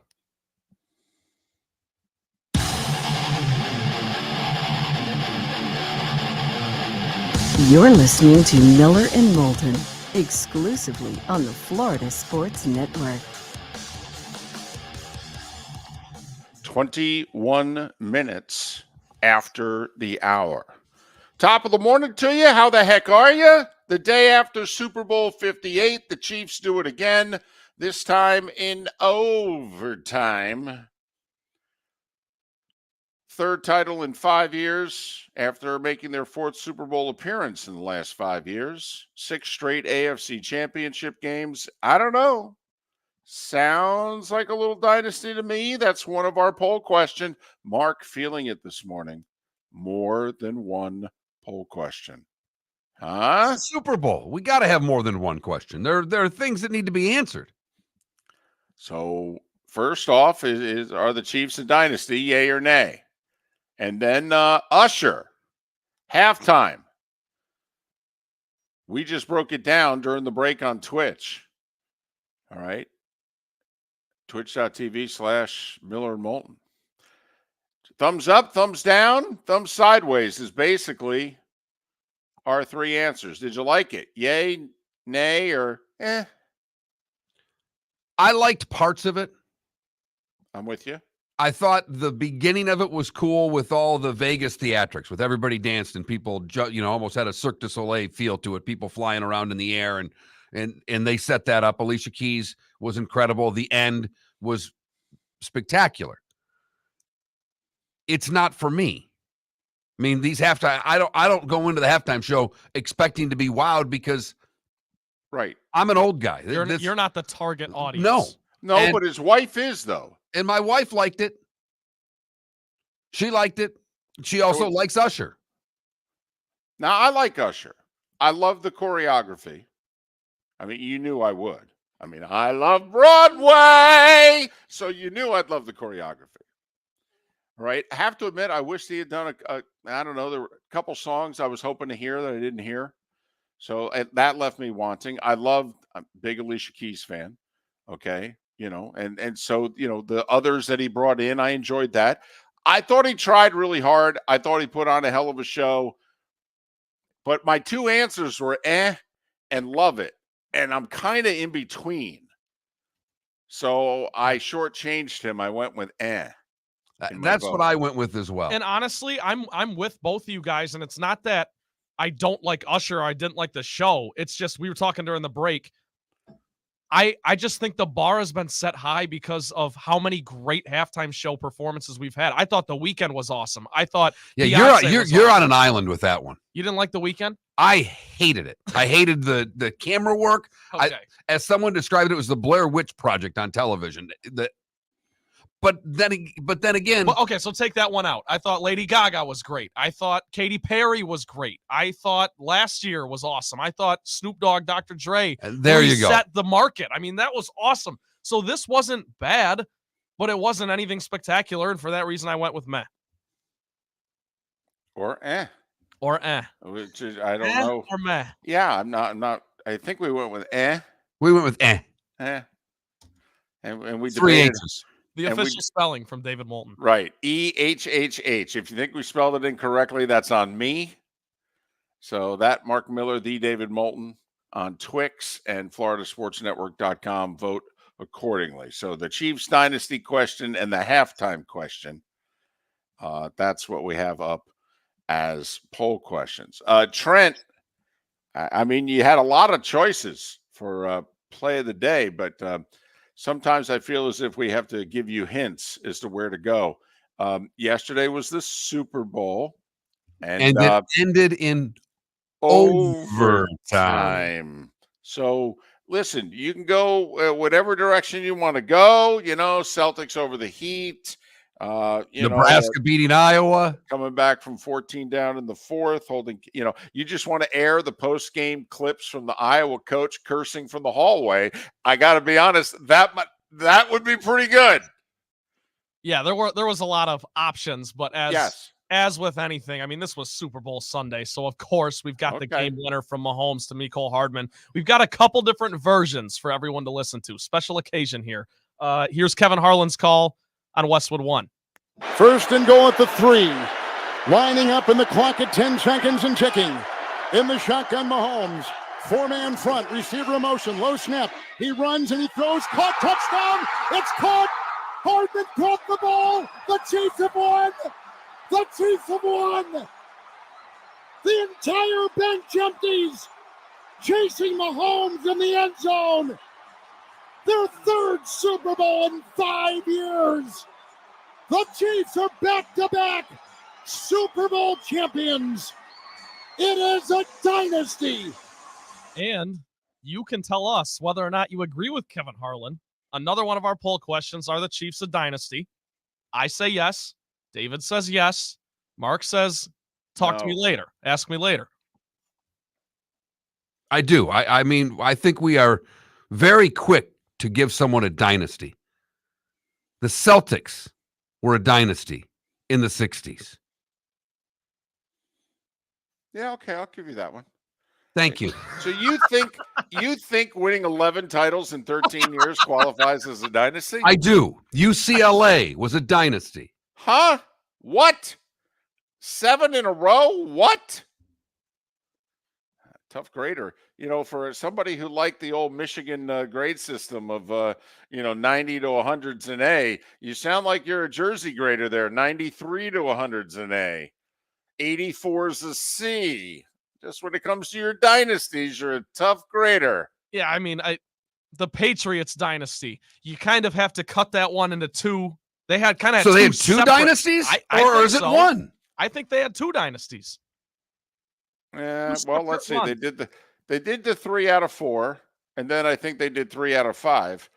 But in the meantime, they kept appearing in like conference championship games and what have you. But Mark, are the Patriots a dynasty? Yes. Okay.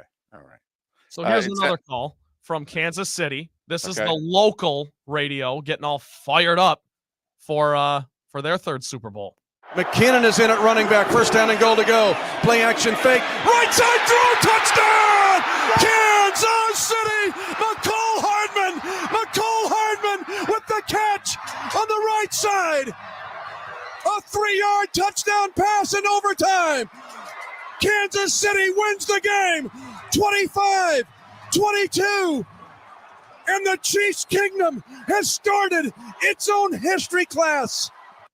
You gotta love the fact that this was at the it's a walk-off. It's at the buzzer.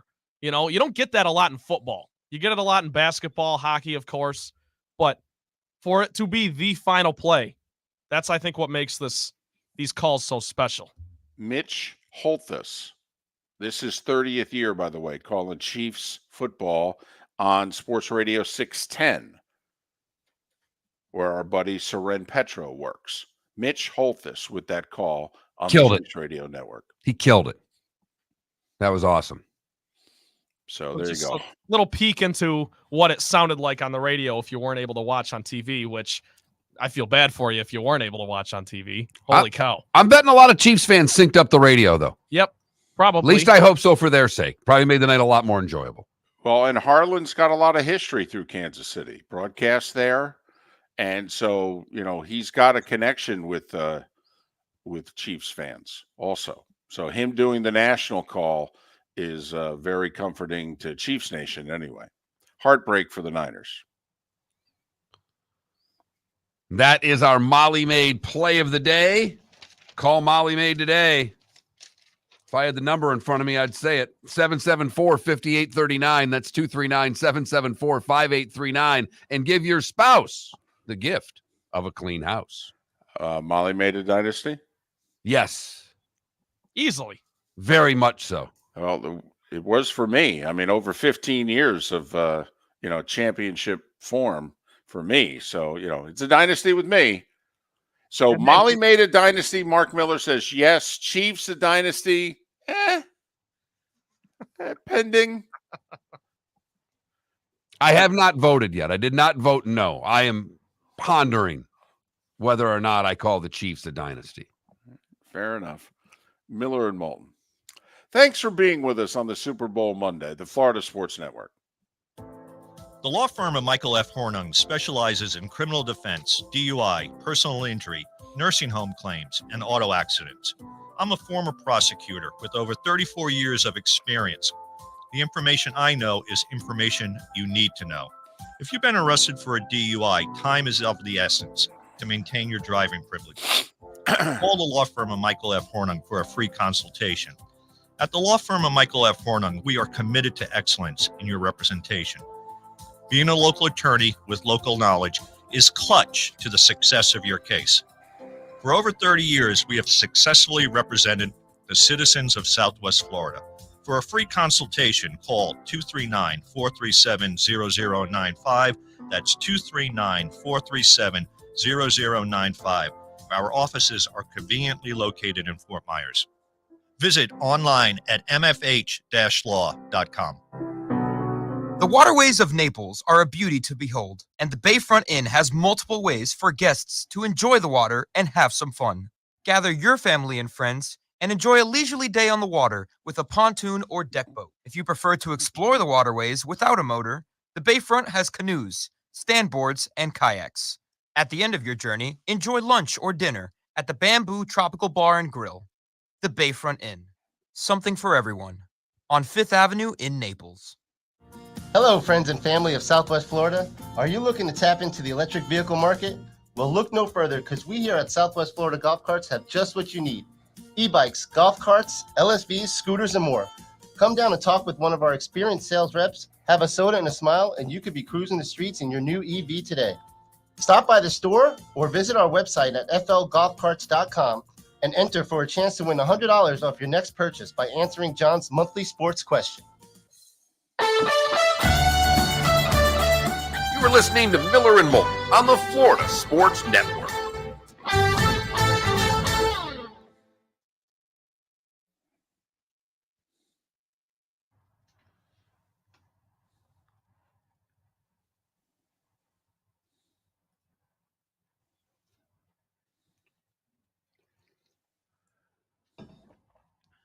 Little sidebar here. It's so nice when the equipment's working. I mean, I never will take it for granted ever again after having that week of. Did they get new equipment or did they? No. No, they just Okay, ran it up. Do you think we need? Because I've had a couple of people reach out saying they will pay for the new equipment if need be. Like, would it make our life better if that piece of equipment was ours or There's no? no way for it to be. That's what I thought. That's what I thought. Yeah, Yenzer, you're right. My bad. Yeah, it wasn't technically the final play. It was just it was the final play, but not because of the clock. It was just the first possession score.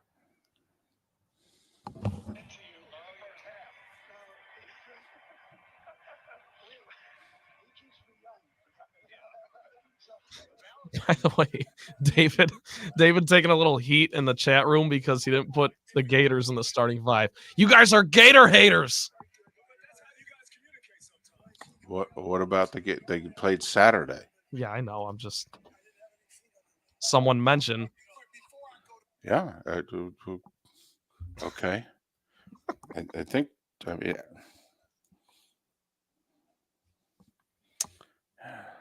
once again.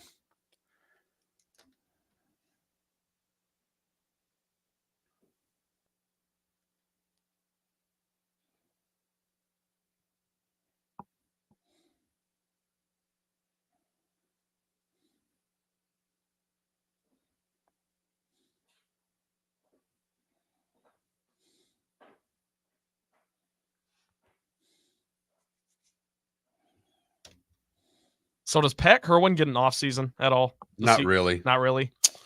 Couple weeks. Not till after the draft. Okay. But Pat loves to work. I mean, he has the time that he routinely doesn't take. Like his co-host takes the time. He will use his vacation time. Pat does not. Pat last year treated himself what he took. He took a week and a half. He took like the week before his training camp tour started. He took that whole week off, which for Pat, like he said, I can't remember the last time I took a whole week off.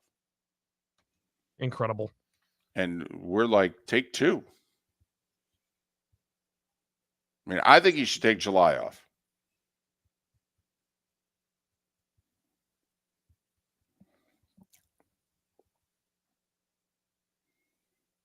You guys should take July off.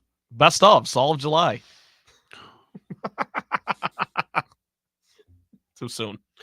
I'm taking 2 days in March, taking a couple days in June. I'm going to take a couple days in July.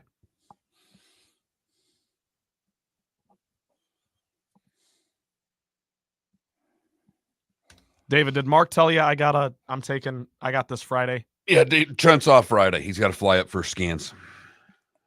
Okay. Which wasn't the plan. I was supposed to get a referral down here, but insurance effed it all up. And hey, listen, when I come down at the end of February, I don't know if that's going to be my last trip to the 239 for scans, whether or not I'm going to have to do them in the 904. So, yeah, it's way more complicated than it should be.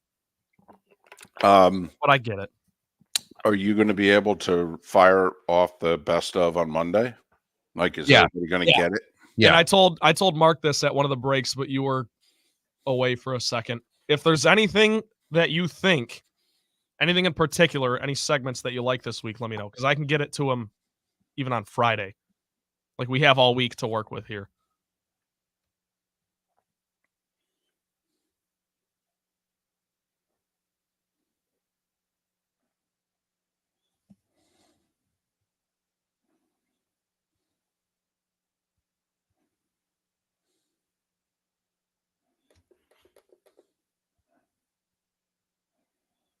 Here we go.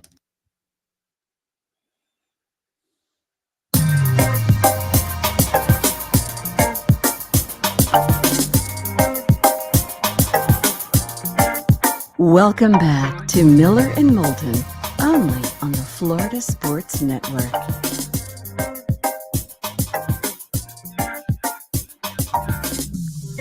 22 minutes before the hour, people fired up about our thoughts about the halftime show. Empire saying, you guys are crazy. This was an amazing halftime show.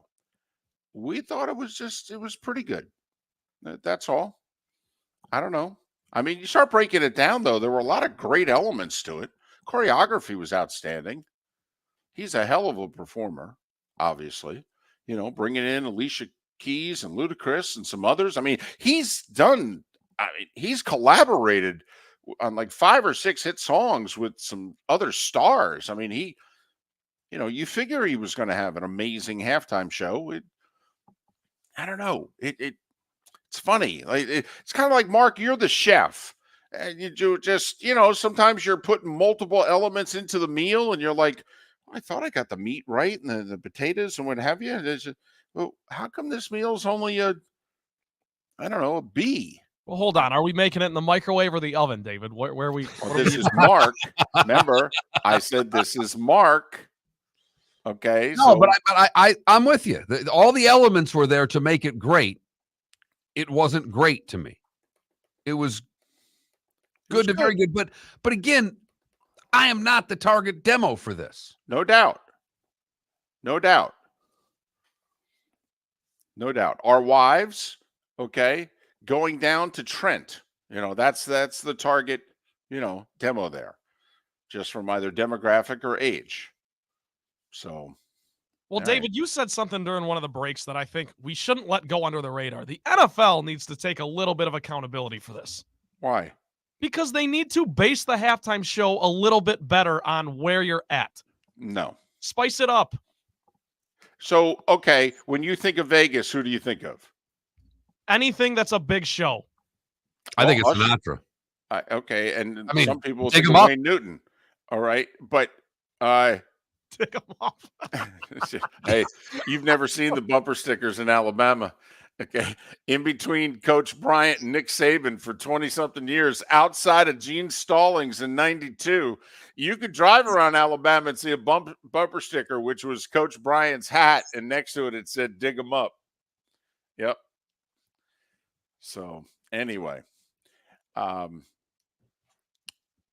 who do you think of when you think Vegas? Like, I will say, there are some Super Bowls in which I would have paid homage to where it was you were. Like, when the Super Bowl was in Detroit, I mean, to not have a Motown Super Bowl, I couldn't believe. Especially since, didn't they do it like the next year or the year before? I mean, and I mean, they had the Stones. I mean, pretty good act, pretty good get. But still, it's kind of like, oh, man, not Detroit. Think of what we could have done here. We could have done Motown.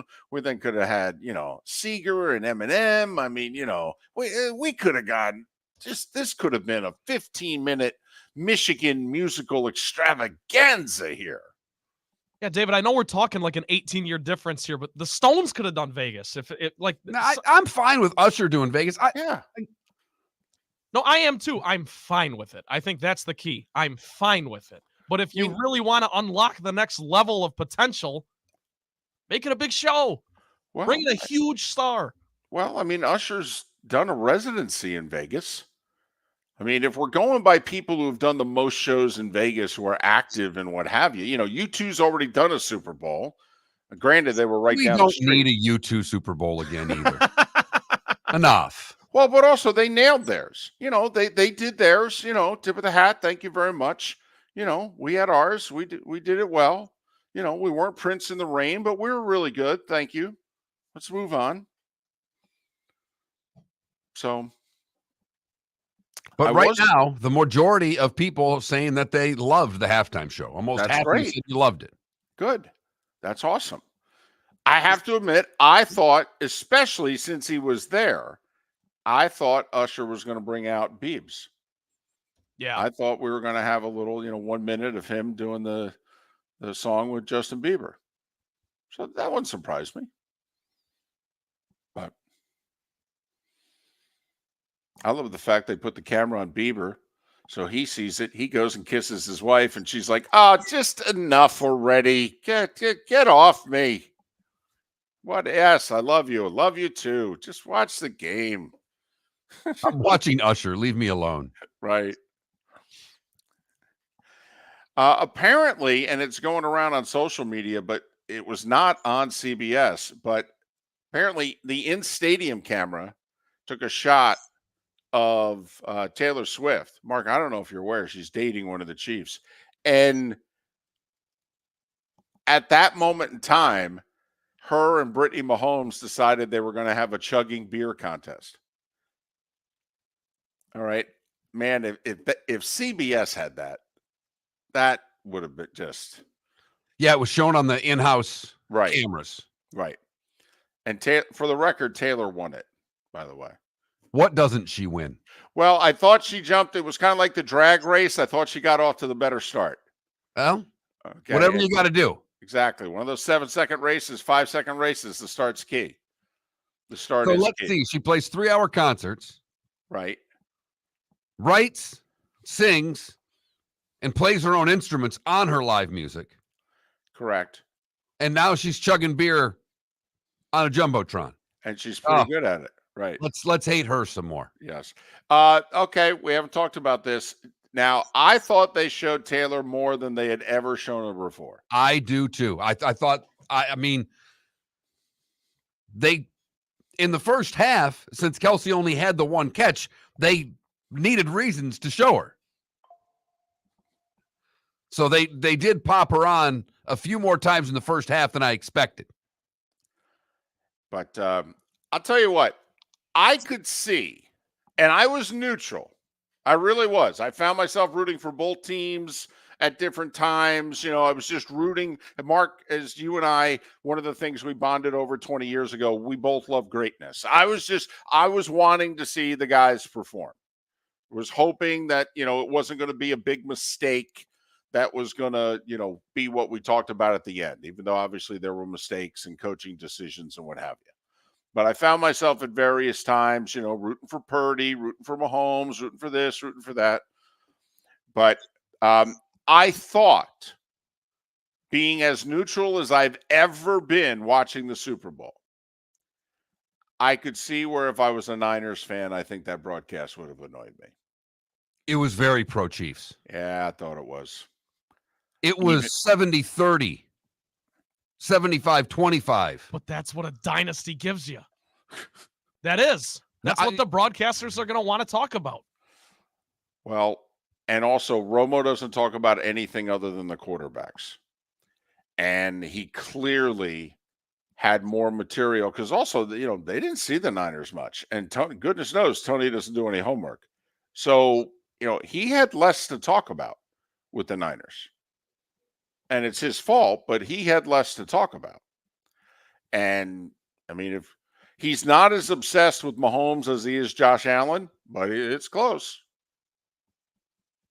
It's close. I did find myself in the second half and heading into overtime thinking, yeah, I could see where if I'm a Niners fan, this is starting to, oh, good, Taylor's on the screen again. And remember, I love the Taylor Swift cutaways. Okay. I mean, I would have had a Taylor cam if I had anything to do with the broadcast.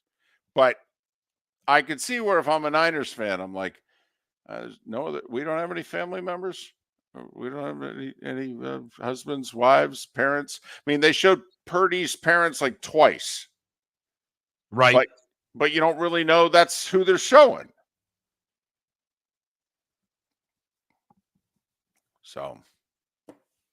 And they went through the coaching, you know, the pictures of Shanahan and McCaffrey, and then so little. But for the most part, David, it was a Chiefs broadcast. I mean, that's what I felt. And I was as neutral as, and I am not a Niners fan. I mean, I don't know if I've ever watched a game and rooted for the Niners. But there were times in which I wanted Purdy to play well. I really did. And he got off to a really good start. And then there was the middle. Yeah. Then Spags kind of had Kyle's number for about an hour and a Really half. good. Yeah. And Kyle didn't help. And Kyle didn't help because he just kept throwing the football. Yep. I do have a question. A little nitpicky here. So, what side of the line does Trent Williams line up on? The left, right?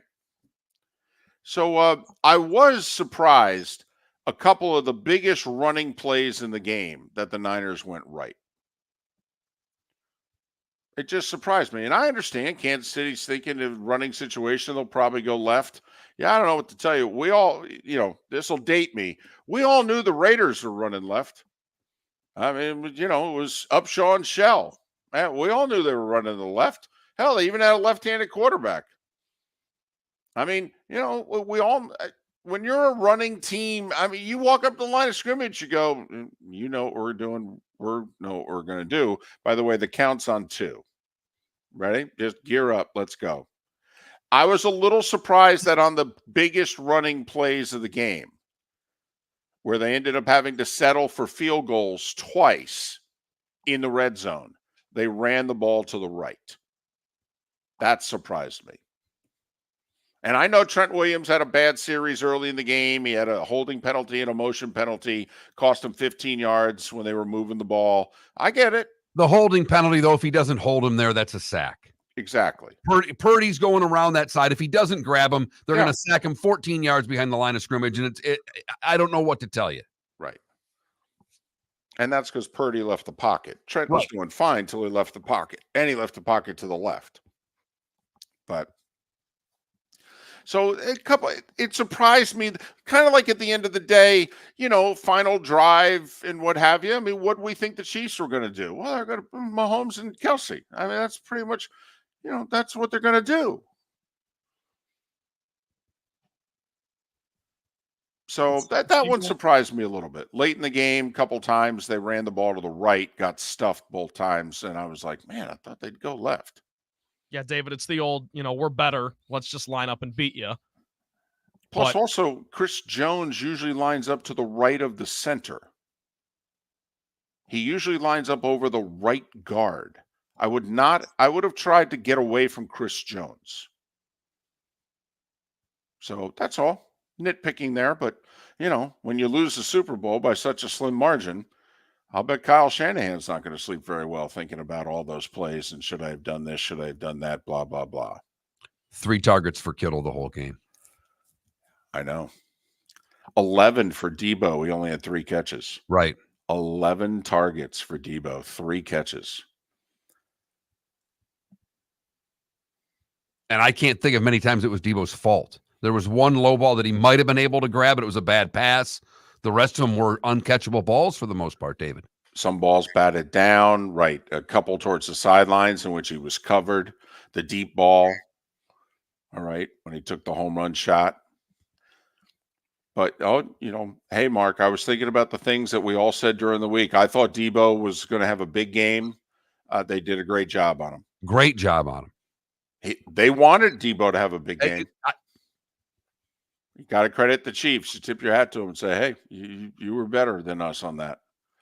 But, yeah, I mean, it was surprising how little Kittle was involved. Glad they went to him. By the way, so would you have Kyle Shanahan, who's going to catch a lot of second guessing and grief today? That's what happens when you lose a close Super Bowl. How about him down 3 in the fourth quarter, going for it on 4th and 2.5? I would have kicked and tied it up. I got to be honest with you. When he was going for it, I'm like, oh, wow. This is the Lions-Niners NFC Championship game in reverse, isn't it? 100%. 100%. I mean, the down's the same, distance a little off, not much. Not much. Half a yard, maybe? The field position was different. There were 7 minutes left in the NFC Championship game. There was a little more time than that, I think, in the Super Bowl. A little. But anyway, it's fourth quarter, and they're trailing for the first time in the game. And he's got a very makeable tying field goal. He says, no, we're going to go for it here. Did you agree with that decision as it was happening? As it was happening, I did. Okay. Trent? I'm a go for it guy. So I'm going to agree with going for it more times than I'm not. I mean, I'm assuming Trent liked it because he's a Dan Campbell Lions guy. Yeah. Well, We very cleaned it up quickly, in the game. 6 seconds left in regulation. Would you have run another play, or did you agree? I said kick it. I said kick in real time. I said run another play. I would have run a slant. Still had a timeout left. Miller and Moulton. Hey, thanks so much for being with us. The Monday after Super Bowl 58 on the Florida Sports Network.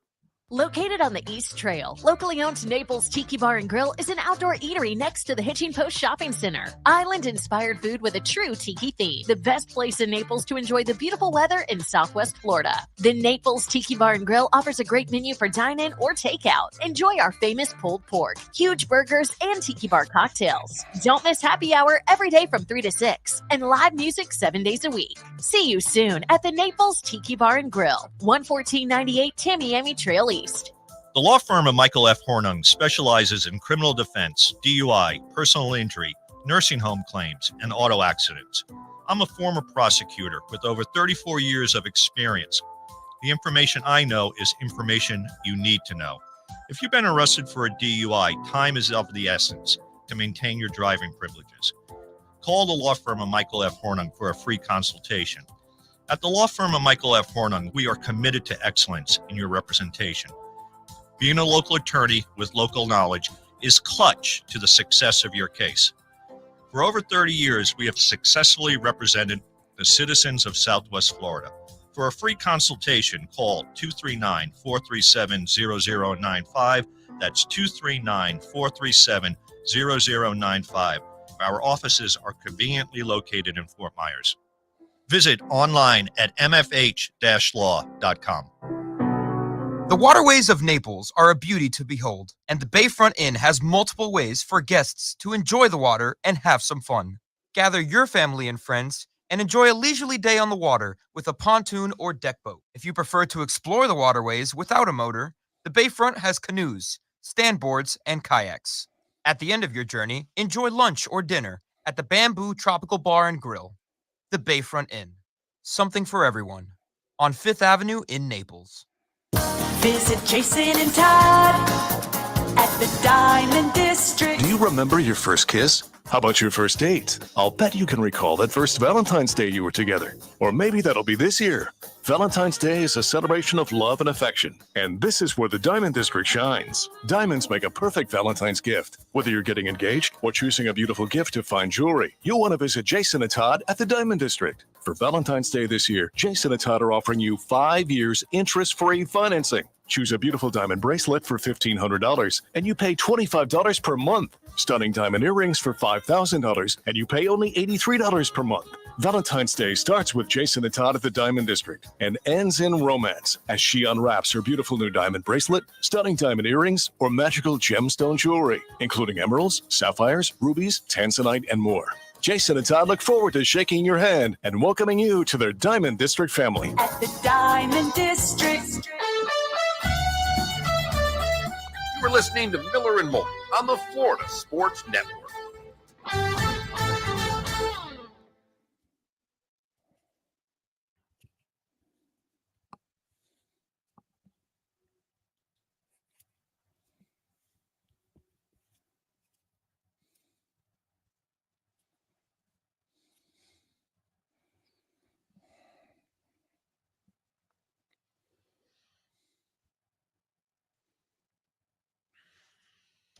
Show's kind of flying today. Half over.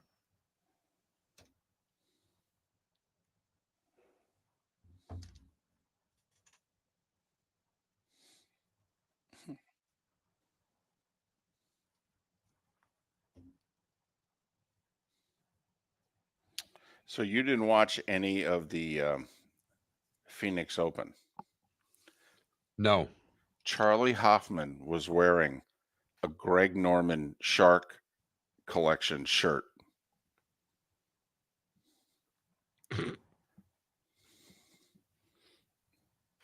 How funny is that? They allow that on that tour?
West Coast Dolphin, it's all hoops. It's all hoops, baby.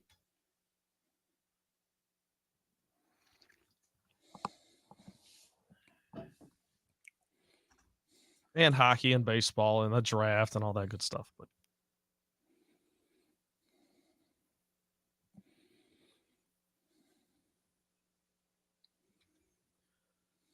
coming back.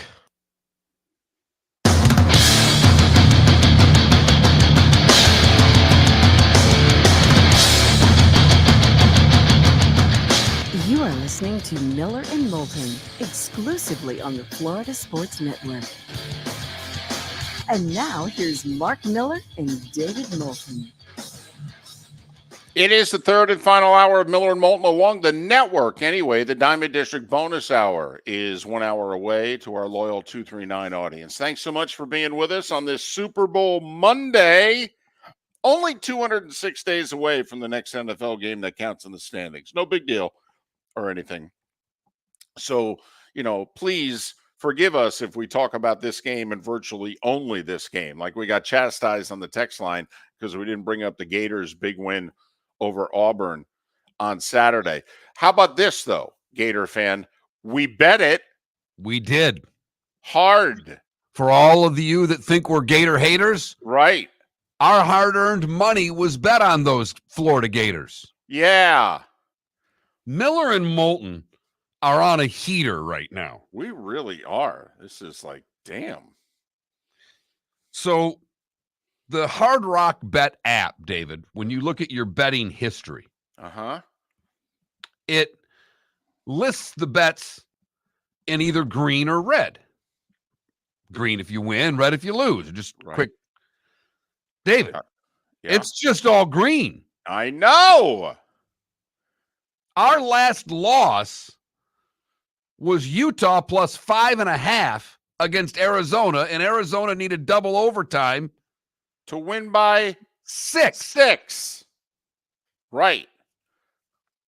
Listen, we have a system. Actually, it's just something we've noticed over the years. Here's the deal. Home court advantage in college basketball is the last advantage for being at home. All the other sports, it doesn't matter worth a damn. It doesn't. College football, pro football, it doesn't matter. Seriously. College basketball, it still matters. So here's what we've been doing all year. We didn't put our money behind it till like the last, 2 weeks. But all year we've been saying, okay, ranked team favored on the road. Take the unranked home dog.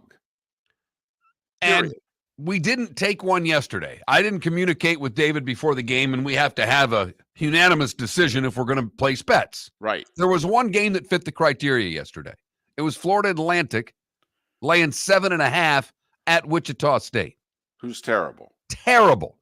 Terrible. I mean, Charles Barkley says they're terrible. And I didn't even bother with David. I looked at it. I said, we're on a little bit of a roll. Let's just sit this one out. I don't like this one. Wichita State took them to overtime. Right. Now they ended up not covering. Right. But it's our theory.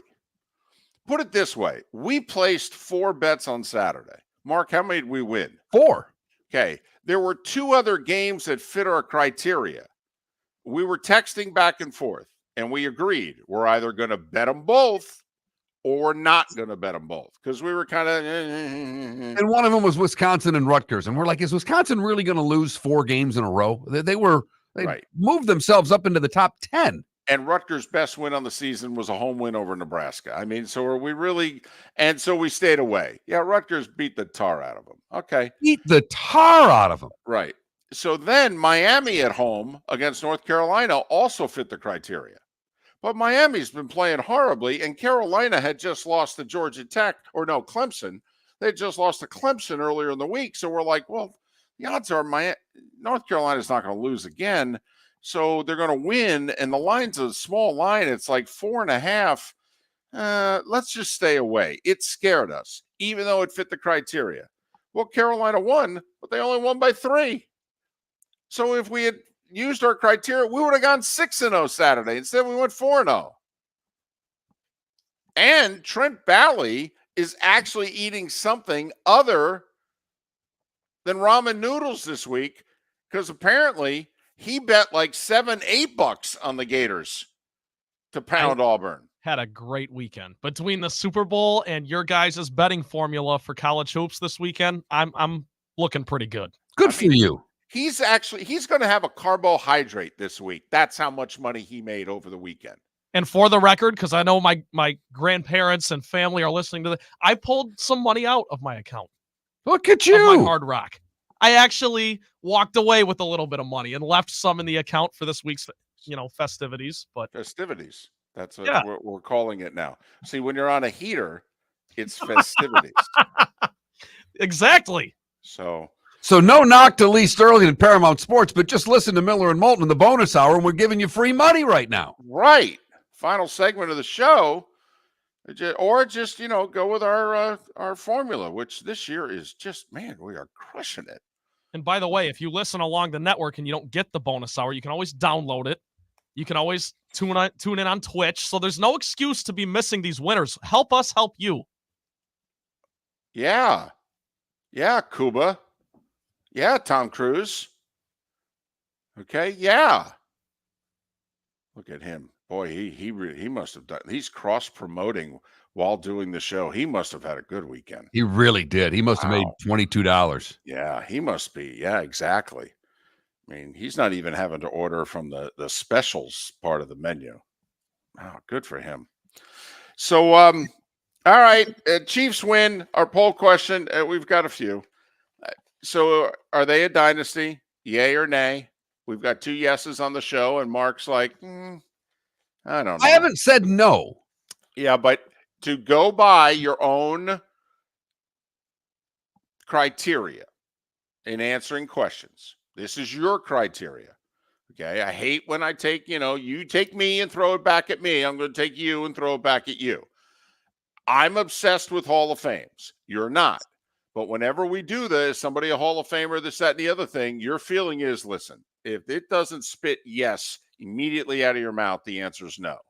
So same deal. Chiefs a dynasty. You have not said yes. Therefore, your answer is no. This is the Mark Miller definition of how you answer poll questions. No, you're right, David. You're right, and I've left the poll question unanswered throughout the show, and I guess you just answered it for me. You answered it for you. They are walking right up to the bar. Right, but you're still charging them admission, and that's it. Okay, all right. Because I asked you when the San Francisco Giants won 3 World Series in 5 years, 2010, 2012, 2014, are they a dynasty? You said they weren't to me. Okay, when the Blackhawks went to 5 conference finals in either 6 or 7 years in hockey, which is very difficult to do, went to 3 finals and won all 3, 2010, 2013, 2015.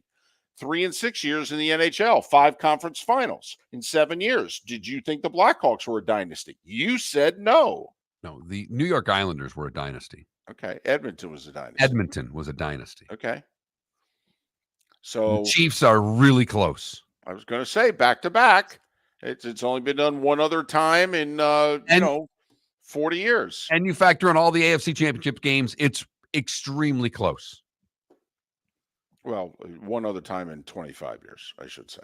Patriots did it 03, 04 seasons. In the 90s, 2 teams actually went back-to-back, Cowboys and Broncos.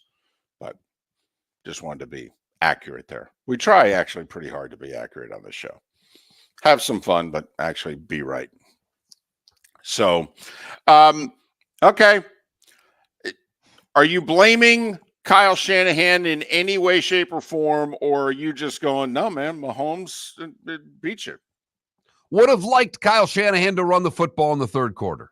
There's a lot of ticky-tack things I can get after Kyle Shanahan about, but it's not his fault that they missed an extra point. It is not his fault that a player didn't clear out and took a punt off of his foot. Mm-hmm. I don't know how I blame a coach for those 2 things that are critical in the outcome of this football game. 8 points. 8 points. And the extra point, we'll never know if the Chiefs, didn't have the luxury of being able to tie the game twice with field goals, where if he makes the extra point, in theory, they need a touchdown, and they can't rely on Butker.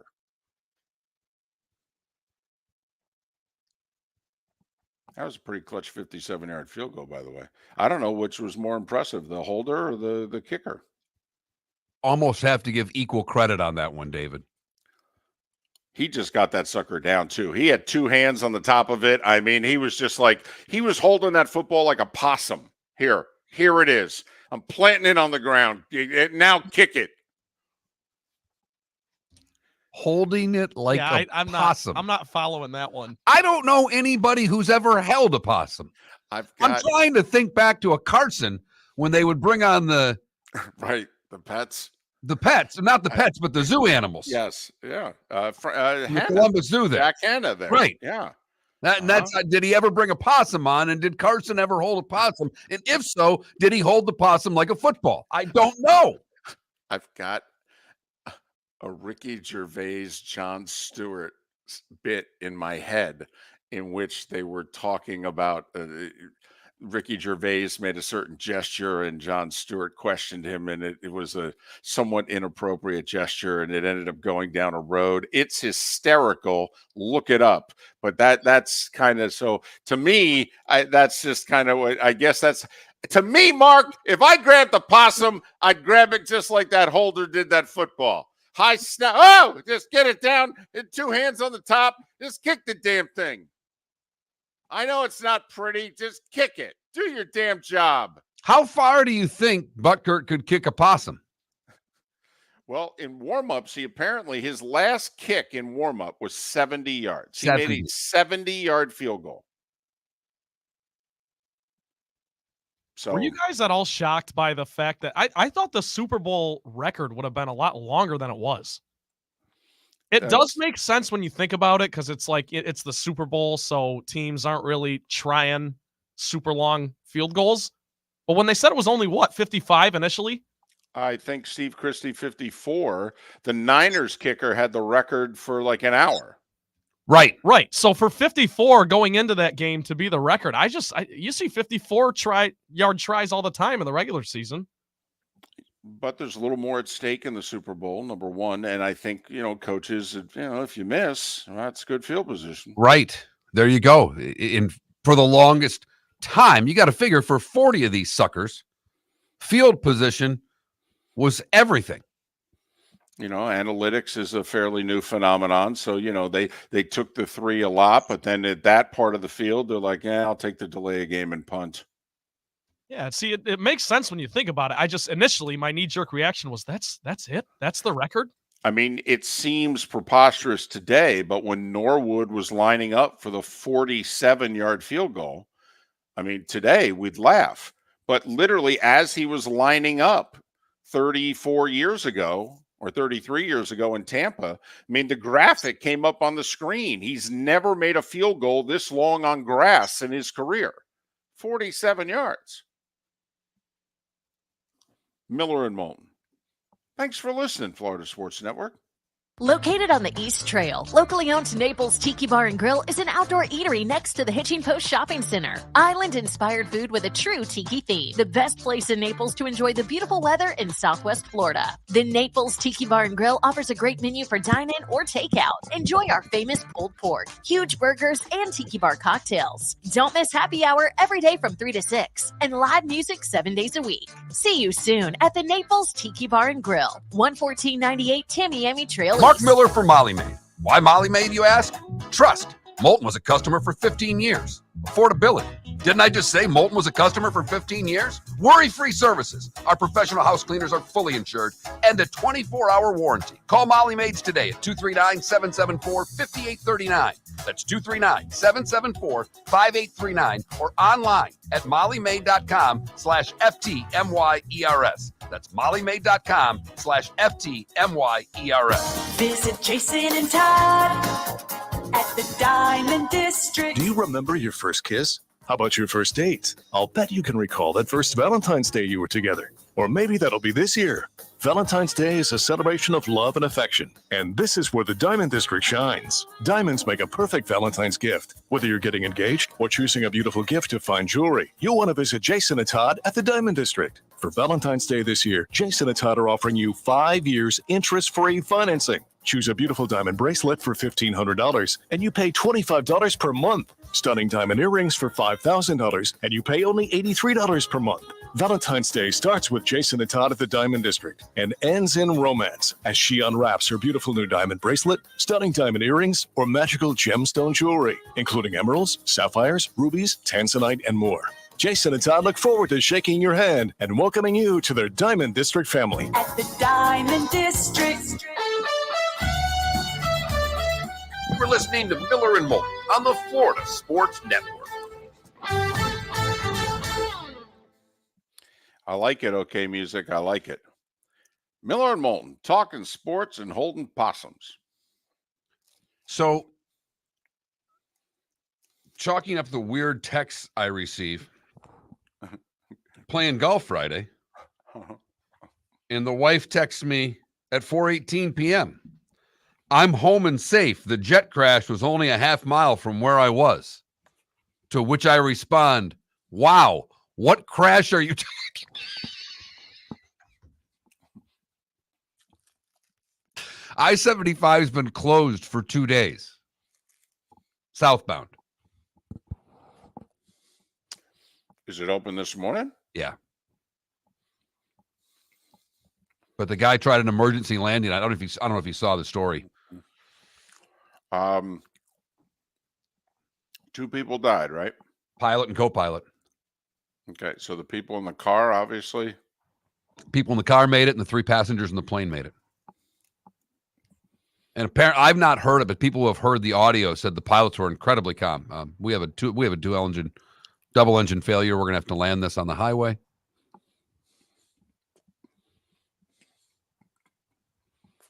And they saved their 3 passengers' lives. Remarkable. By the way, if you're driving the car, do you feel you're incredibly lucky?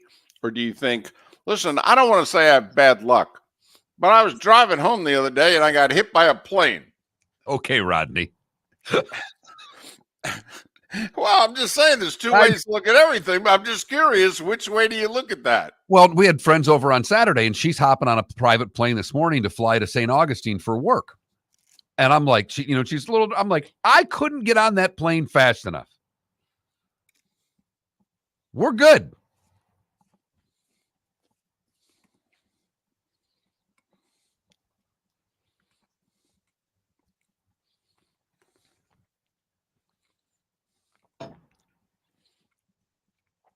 Ryan, I don't think so. He's got 6 years left on his contract. They've got another Super Bowl in 4 years.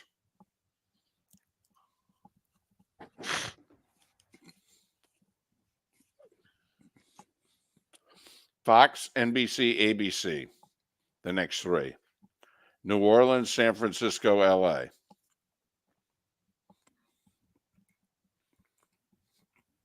I think Romo does one more. Because it's $17.5 million a year. He's got 6 years left.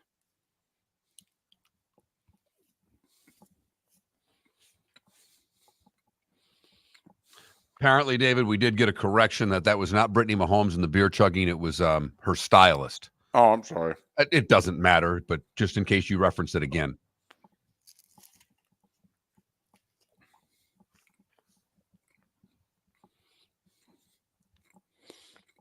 Yes, he is, Sassy Miranda. Yeah, I'm there. I'm ready to say it as well. Goat that man. Worst offense he's had in his career. Down year. Everyone's talking about how, they got to get right in the offseason, got to get a receiver. Go to the Super Bowl and win it. Yeah, I'm not there yet. 7-3. He doesn't have the resume, but he certainly, I think he laps the field with the eye test. He played a terrible first half. Mm-hmm. Okay, Romo was right about something. The Niners pass rush got to Mahomes. He was sped himself up. He was leaving the pocket at the first possible moment. He was not sticking with the plays. He did not play well for 2 hours. He accounted for 89% of their offense in the second half. Yes. In overtime. LeBron-esque. I'm sorry, who? LeBron. Okay.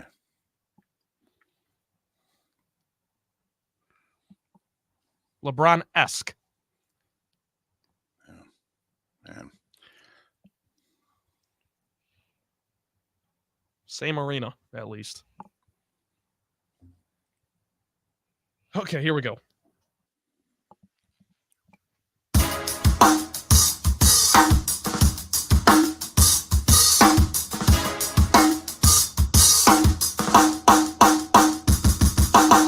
Welcome back to Miller and Moulton, only on the Florida Sports Network. 21 minutes past the hour. Thanks so much for being with us. Miller and Moulton, Florida Sports Network, floridasportsnetwork.com.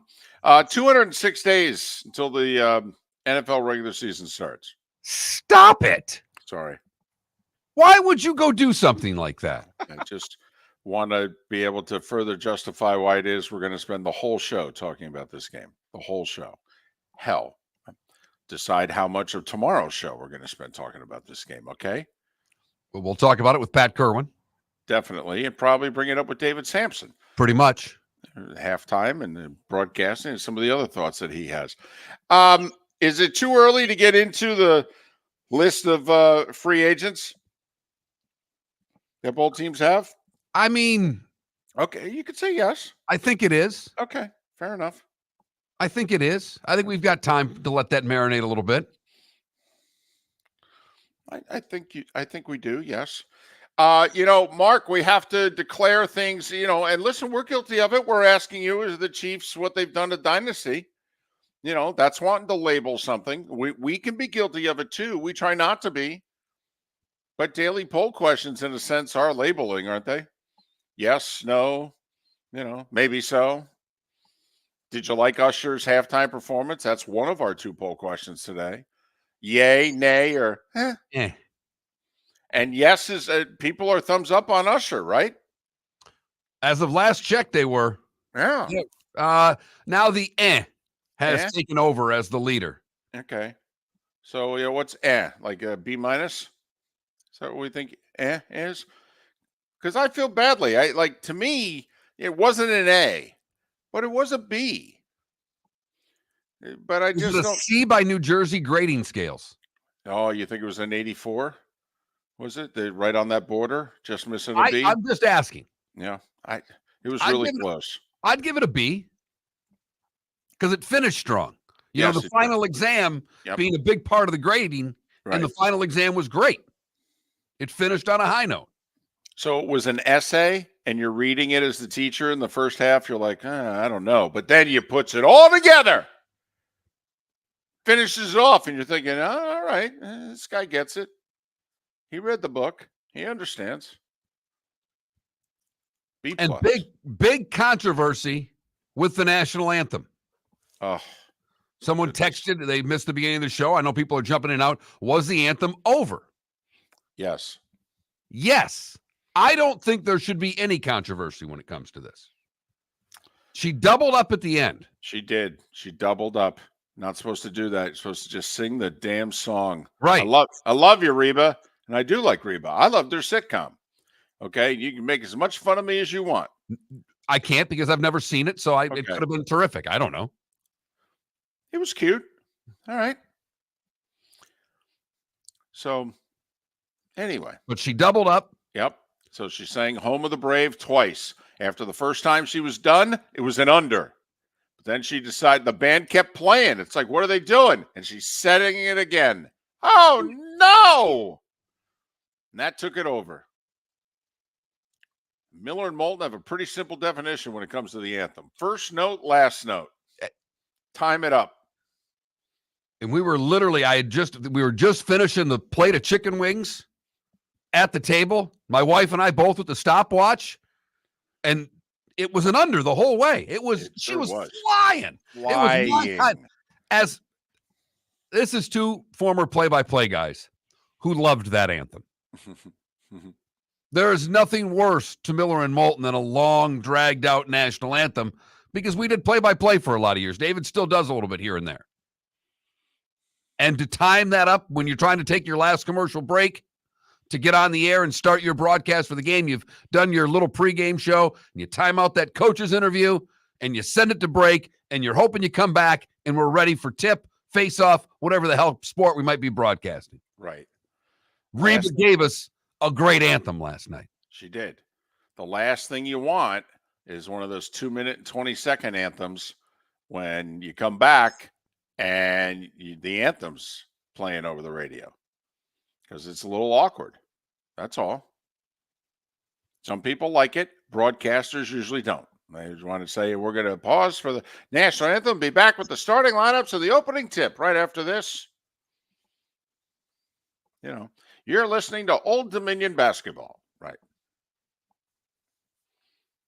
I have no idea why I went there. I don't know why I went possum before, like the holder was holding the football like a possum. Someone who held a possum backed you, though.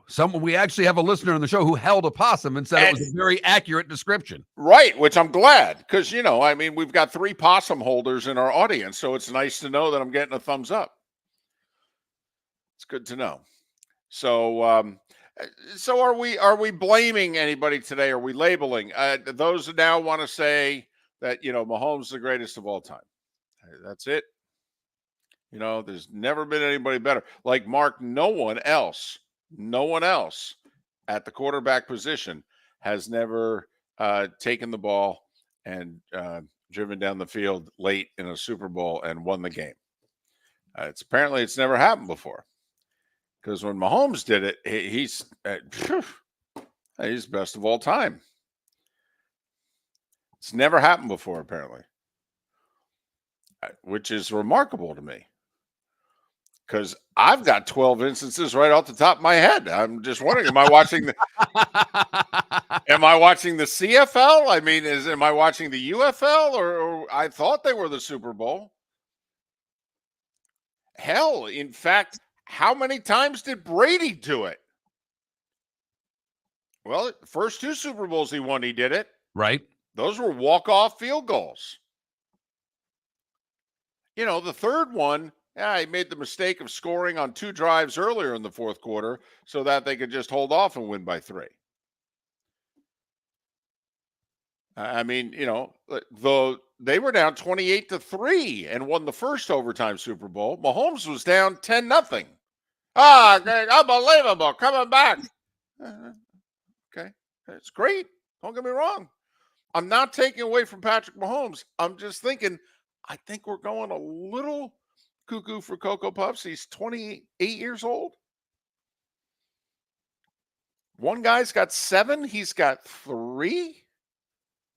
I don't know. To me, it would be like declaring Jordan the greatest basketball player of all time when he retired the first time at 30. Well, some people did. They put the I understand that. Some people did. Okay, but to me and to a lot of others, it's like, hold on here. We're declaring him the greatest of all time now? He played 9 years, 3 titles. Are we sure? He's amazing. Put him on the short list. But the GOAT? Now, comes back from the whole baseball, experience, and then does what he does. It's like, okay. All right. Now, yep, you're the guy. Yep, GOAT. That's you. Where do you want the statue? The whole deal. Got it. That's all. I just feel like this is where we are with Mahomes. We're like Jordan at 30. And it's fitting to mention the baseball thing. Your Tigers drafted him in the 37th round, Maybe he'll go play. That's what they make him an offer. Take a quick hiatus. Yeah. I'll take him. So, his father was a pretty good pitcher. Yeah. You guys, goodness knows, could use another arm. Anywhere. Everybody could use another arm. I was going to say, who couldn't use another arm? Right. So, I mean, I just think we're just a little. Listen, he was fourth quarter and overtime. He was, he was awesome. He didn't Awesome. blink. Yeah, he was awesome. All right. Those first 3 quarters was not that good. Just saying. Saying. And that was, to me, that game was a lot of that. That game for 3 quarters was not a great game. But the fourth quarter and overtime, well, they delivered. That was fun. Miller and Moulton. Visit Jason and Todd at the Diamond District. Do you remember your first kiss? How about your first date? I'll bet you can recall that first Valentine's Day you were together. Or maybe that'll be this year. Valentine's Day is a celebration of love and affection. And this is where the Diamond District shines. Diamonds make a perfect Valentine's gift. Whether you're getting engaged or choosing a beautiful gift to fine jewelry, you'll want to visit Jason and Todd at the Diamond District. For Valentine's Day this year, Jason and Todd are offering you 5 years interest-free financing. Choose a beautiful diamond bracelet for $1,500 and you pay $25 per month. Stunning diamond earrings for $5,000 and you pay only $83 per month.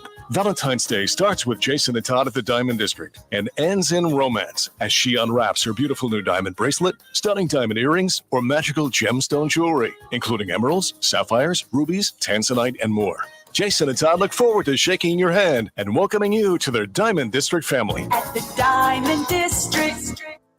The law firm of Michael F. Hornung specializes in criminal defense, DUI, personal injury, nursing home claims, and auto accidents.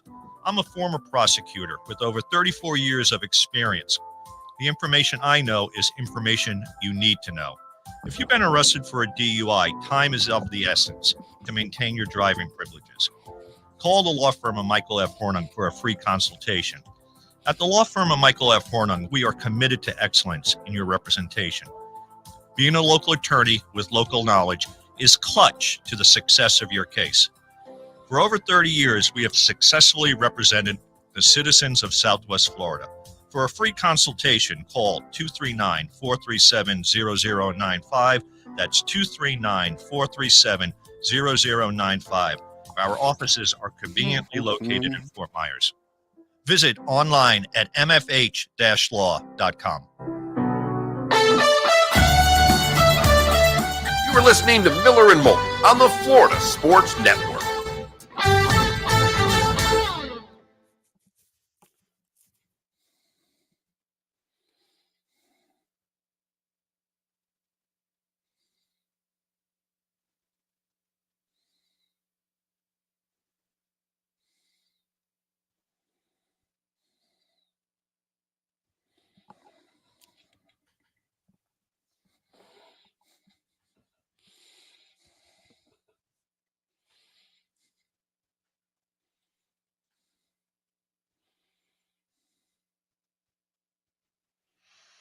Guy that ranked the 34 in the Athletic, they ranked 34 Super Bowl halftimes. Apparently, how long they've been doing the halftime shows. He has Usher ranked as the 12th best halftime show. All right. Right behind The Weeknd at 11. Well, you guys and right ahead of Lady Gaga. Okay, at 13. All right, lay the top 10 on us. Go. Prince Number 10 1 is the Katy Perry. Okay. Rihanna's 9. Madonna is 8. Shakira, Bad Bunny, and J-Lo are 6. Who was And 7? an I with Bruno Mars and Red Hot Chili Peppers. Okay. MJ is 5. How was that one? Beyonce is 4. U2 is 3. Oh, jeez. Dre, Snoop is 2, and we all know which one's number 1. It's got to be. Let's go. I was nervous that list was going to lose all credibility instantly if Prince wasn't number 1. He played Purple Rain in the Rain. In the Rain. It just was a goosebump moment. Was that in Minneapolis too? No, it was Oh, Miami. it's Miami. Okay. And that was, and I was just reading the little thing on it. I do remember seeing that too. And they asked him if he wanted to cancel because it was raining. Prince answered, "Can you make it rain harder?" Yep. Legendary.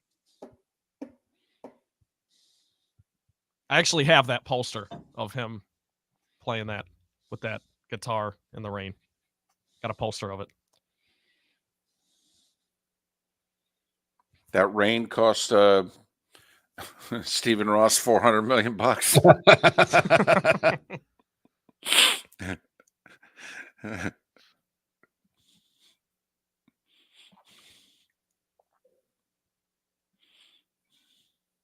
We voted for Duncan, West Coast style fan. We went through it about an hour ago. Top of the 7 o'clock hour. If you want to download it, floridasportsnetwork.com. We went through the commercials. We voted the Duncan commercial. We liked it. Some people really hated it. To me, it was exactly what the Super Bowl commercials used to be. Entertaining. Don't take yourself so seriously. Make you laugh. Oh, by the way, this is our product. We hope you buy it. That's why I like the Doritos thing. The two grandmas running around trying to beat the crap out of a guy who's got the Doritos they want. That's yeah. It's all about who you get too. Yeah, I think it's awesome when you see a celebrity that you haven't seen in a while in anything or what. It's why the M&M ad does get points. It gets an honorable mention. It doesn't get on the medal stand for me, but it gets an honorable mention.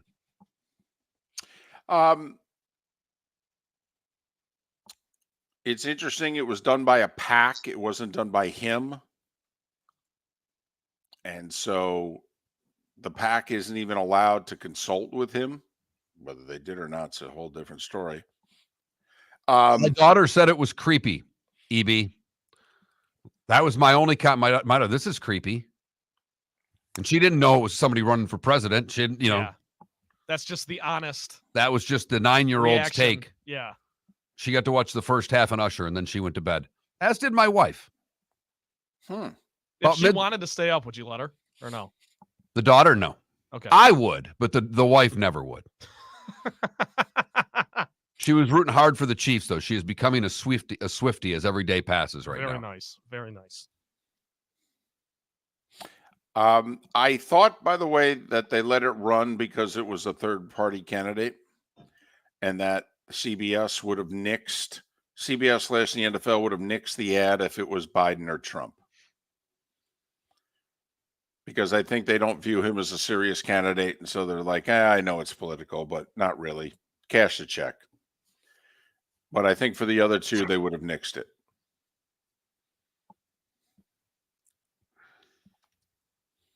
Coming back.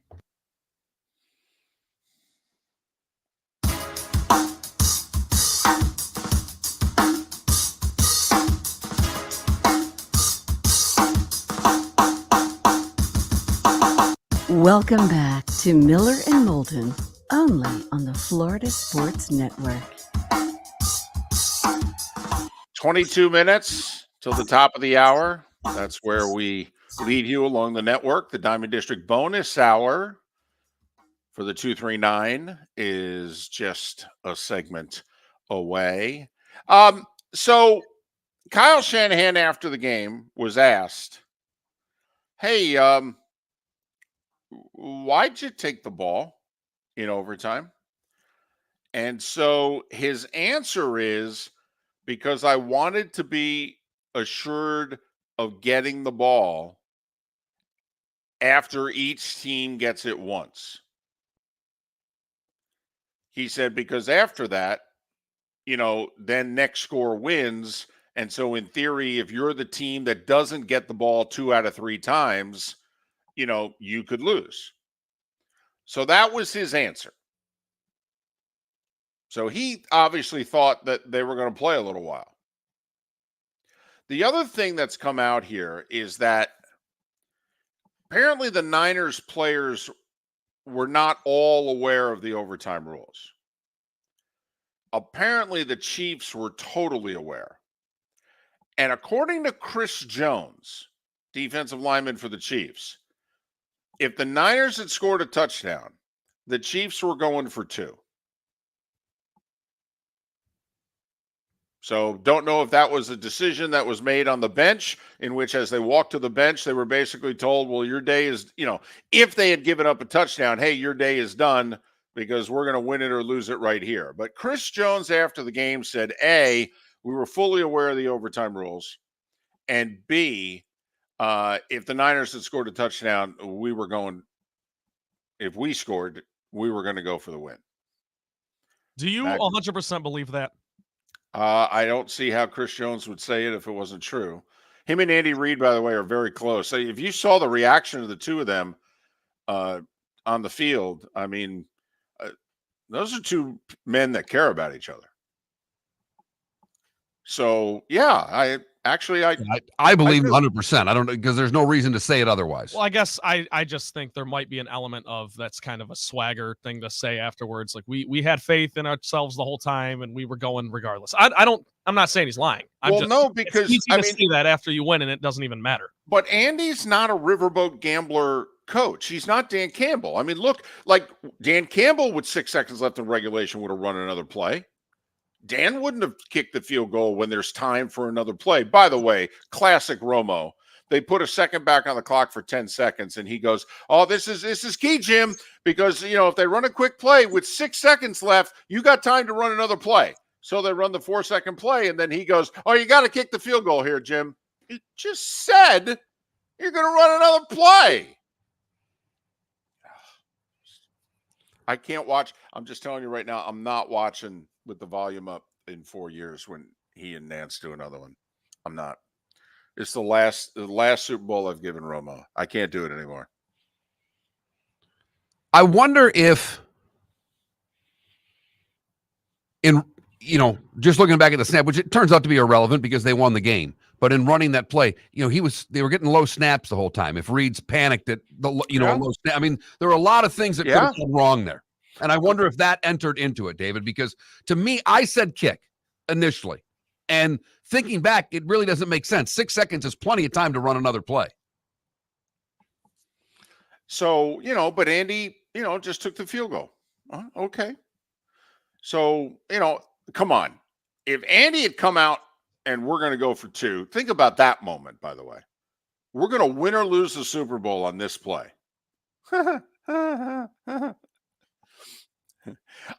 I would take a timeout if I was Kyle Shanahan just because I'm so nervous. I think I need to go to the latrine.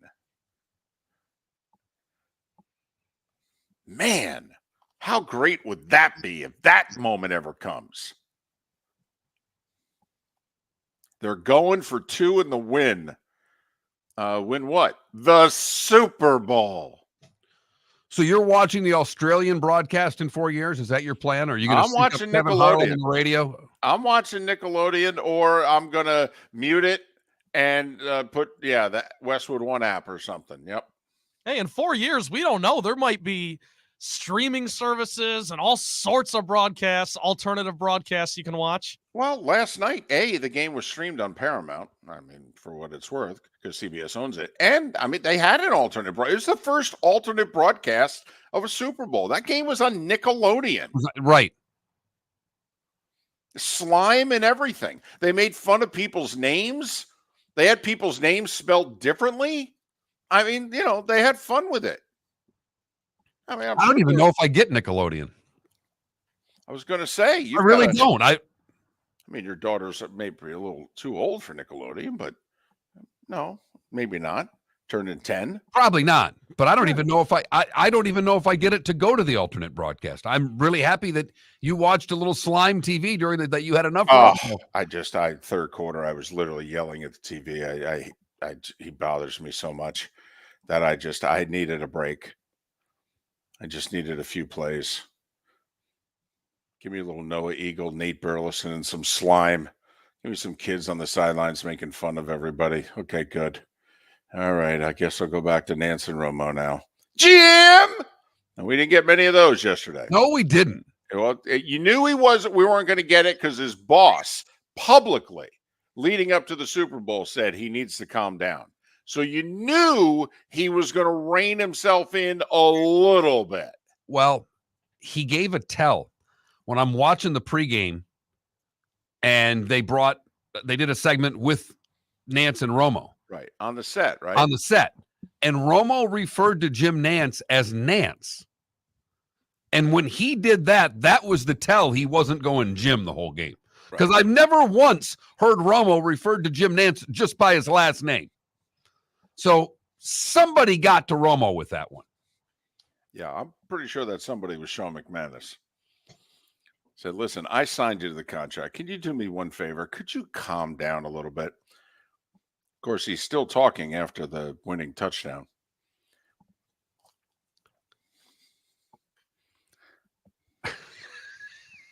I might have taken his headset off and thrown it if I was doing play-by-play. I know play-by-play guys who literally would have punched their analyst if that moment of all. I mean, come on. We don't like it when we're doing game-winning basketball shots and the color commentator jumps all over. I mean, that's a Super Bowl. That game-winning touchdown in overtime of the Super Bowl, Nance could barely get it out of his mouth. That's all right. It was too on the spot for Nance to have a scripted response for that one anyhow. I was going to ask you guys, like, what are your thoughts on Nance? I know how you feel about Tony, if that's not perfectly clear already. I don't like Nance's scripted stuff. Gotcha. I think he does just fine as the play-by-play, but you don't like Hello Friends? Oh, I'm fine with Hello Friends. At the end of March Madness, it seems like he already has written down. He wrote down that morning how he was going to end the game, and I like a little bit more spontaneity in my broadcast. That's all. But he's a pros pro. It's understandable. David? He's excellent. He sees a lot. I think Tony has impacted him for the worst. I think he has to spend so much time and energy caddying Tony and covering up his mistakes, quite frankly, and what he's not mentioning, that he's not at quite as sharp at all the other stuff. You could never get anything by Nance in a broadcast. Golf, basketball, football. He was very alert, very aware. He made 3 mistakes on the final drive in regulation. Jim got 2 players' names wrong yesterday. I listen. I mean, this is Travis Kelce. I mean, yeah. One of them was Travis Kelce twice, by the way. He called when it was Kelce, when it wasn't, and then he didn't know who Mahomes overthrew when he threw the interception. He overthrew Kelce. I mean, now that's to some of you that may be little nitpicky. Let me tell you, in the industry, that's a 4-alarm fire. So, but Nance, he's done 7 Super Bowls, by the way, which is like tied for 3rd or 4th all time. And he's the active leader if you take Al Michaels out of the rotation, because he's never going to do one again. Al and Summerall, I think, were tied for the most with 11. Summerall actually did more because he did like 3 or 4 as an analyst and 1 or 2 as a sideline guy. But Nance with 7, Buck with 6 is the active leader. If Joe had stayed at Fox, they'd be tied, and Joe would be doing next year's to be the leader in the clubhouse. So, but there you go. So a little bit on the broadcast, but I know some of you out there like Tony Romo. Yes. Miller and Moulton don't. No. And can't do another one. David has worn me out on this, but the fact of the matter is that the more you listen to Tony Romo, the more you realize that he's kind of winging it. I love the fact he does not have the players' names. And the right guard here with a good block. Look down at the sheet, will you? It's right there. I mean, I know you didn't do the notes, but your guy Tommy did. It's right there. He put the board right in front of you. You can't look down at it. We see it every time that we go to a live shot. You can see the board right there. Right. I mean, Tommy put a lot of work into that board. Could you read the guy's name? All right. Enough of that. Miller and Moulton. Poll questions are your thoughts on Usher's halftime performance. Loved it, hated it. 3 choices are there. Is leading right now. Is it really? Yes. And then, do you consider the Chiefs a dynasty? Nearly 80% of you do. 3 out of 5. 4 appearances in 5 years, 6 straight appearances in the AFC Championship game. I think, by the way, it all counts. And this may be nitpicking. Remember when I threw at you early in the show, when the Giants in baseball won 3 World Series in 5 years. Right. 2010, 2012, 2014. They didn't make the playoffs in the 2 years in between. Exactly. But when they made the playoffs, they won the World Series. In fact, I think in one of those years, they were damn near last place. Because it was a really quirky run of how the Giants did that. Right. Meanwhile, when the Blackhawks won their 3 cups in 6 years, 2 other times they had gotten to the conference finals. I mean, in 2009, they lost in the conference finals to the Wings. In 2014, they lost Game 7 overtime in the conference finals to the Kings. So, during that run there, they won 3 cups, but, they were literally a goal away from appearing in a 4th final. That's why that Blackhawks one to me is right on the fence in hockey. To me, what furthers this as a dynasty is it's 6 straight appearances in the AFC Championship game. It's 4 of the last 5 Super Bowls with 3 W's. And the only one they lost to Brady, which is almost like, I don't want to say it gives you a pass, but it gives you half a pass. I lost to Brady in the Super Bowl. Yeah, most everybody does.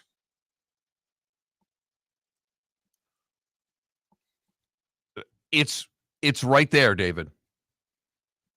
It's right there. I guess we now look at dynasties in half decades. Do you think it's because nowadays with free agency and player movement being, come on, once Edmonton and the Islanders put those dynasties together in the 80s, they weren't going anywhere. Nobody left in free agency in hockey. The only reason Gretzky got traded was because the owner literally was about to lose the franchise. He was losing so much money, he had to trade Gretzky to save money. You didn't break those teams up. Those teams just got old and stopped winning. Now it's tough to keep, a team together. So maybe maybe I have to change in my head what I think a dynasty is. That, a modern day dynasty is different than a dynasty way back, David, in the 80s. Look at you. Did you think the Spurs were a dynasty? It starts in 99, the strike season. Their last title was 2014. They lost 1 finals, I think. There are other Western, because they lost the finals to the Heat in 7 in 2013. But that's a 15-year run where they won 5 championships, went to 6 finals, and they went to like 8 or 9 Western finals. I think that qualifies. Okay.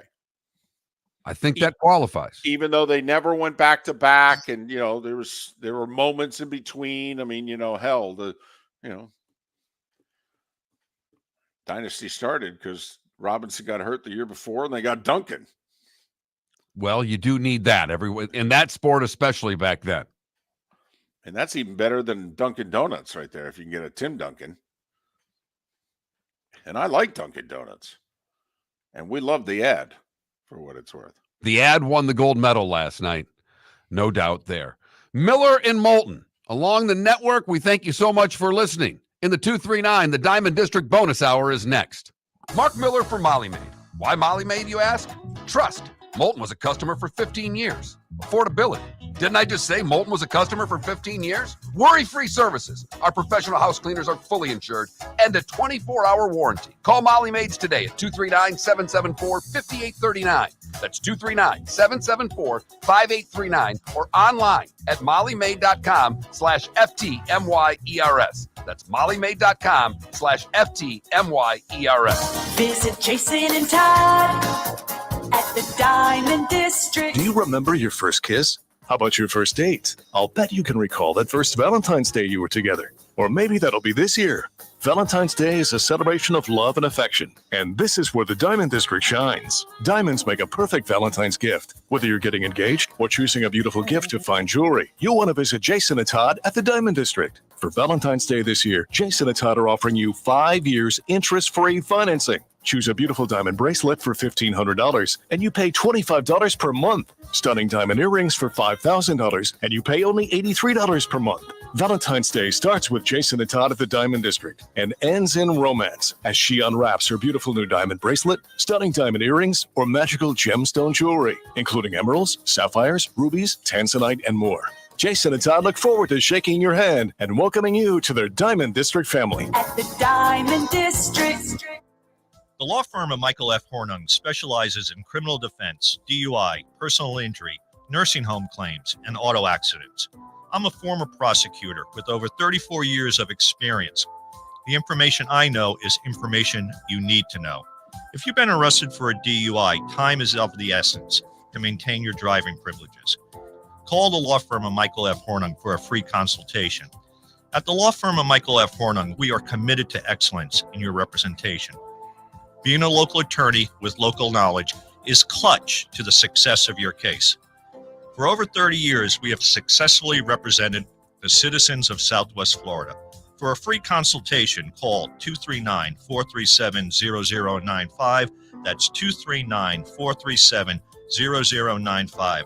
Our offices are conveniently located in Fort Myers. Visit online at mfh-law.com. Located on the East Trail, locally owned Naples Tiki Bar and Grill is an outdoor eatery next to the Hitching Post Shopping Center. Island-inspired food with a true tiki theme. The best place in Naples to enjoy the beautiful weather in Southwest Florida. The Naples Tiki Bar and Grill offers a great menu for dine-in or takeout. Enjoy our famous pulled pork, huge burgers, and tiki bar cocktails. Don't miss happy hour every day from 3 to 6 and live music 7 days a week. See you soon at the Naples Tiki Bar and Grill, 11498 Tamiami Trail East. You are listening to Miller and Moulton on the Florida Sports Network.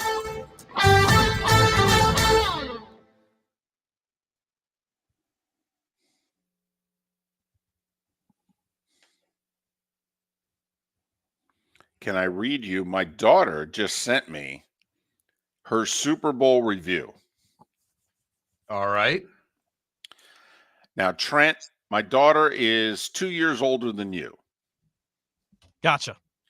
Usher was iconic capitalized. Any other opinions will not be acknowledged. He gave the millennials and the old Gen Z crowd what we needed for the week. Alicia Keys' husband probably has a different opinion than mine. Big smile. Travis Kelce needs to be fired. Imagine pushing your elderly boss and screaming in his ear all because you're talented at your job. Of course, actually, I was going to say that reminds me of her father. I was gonna I'm say, sorry. but, yep. The Nickelodeon broadcast was more interesting. I watched it for a whole quarter. I went to bed during the fourth quarter. I wanted the Niners to win. I will say, I hope, because apparently Travis Kelce was mic'd up. I hope that it somehow, some way reflects better on Travis, because the women saw the incident, okay, between Kelce and Andy Reid, and young women lost their mind. Okay. They're like, that is unacceptable. Okay. You know, I mean, they were saying she needs to get out of this relationship. Okay. If that's really who he is. Okay. Seriously, I'm just telling you, women saw that thing on the sidelines and were not huge sports fans. The casual sports fan and the woman that was attracted to the game in part because of Taylor Swift saw that incident on the sidelines and went crazy on social media.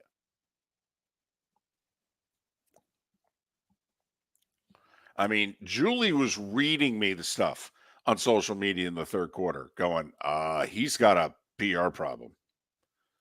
He's going to have to address this. Now, I will say Andy Reid did a lot for Travis after the game because they all asked him about it.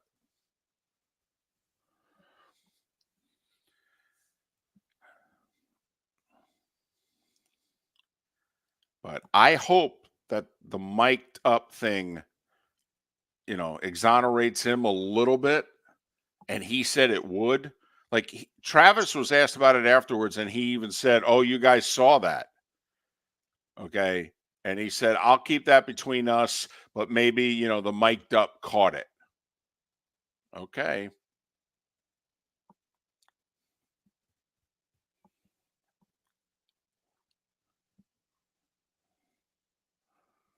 You know, I tried to explain to my wife that, listen, you know, how a guy acts during the Super Bowl is not who he is. And my wife was looking at me like, really? I'm like, yeah. She's like, yeah, I ain't buying it. I'm like, okay.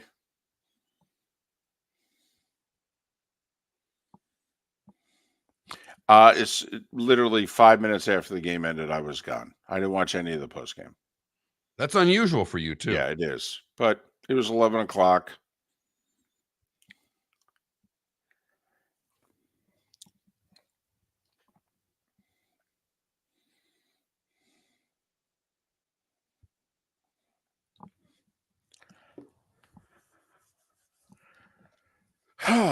Here we go.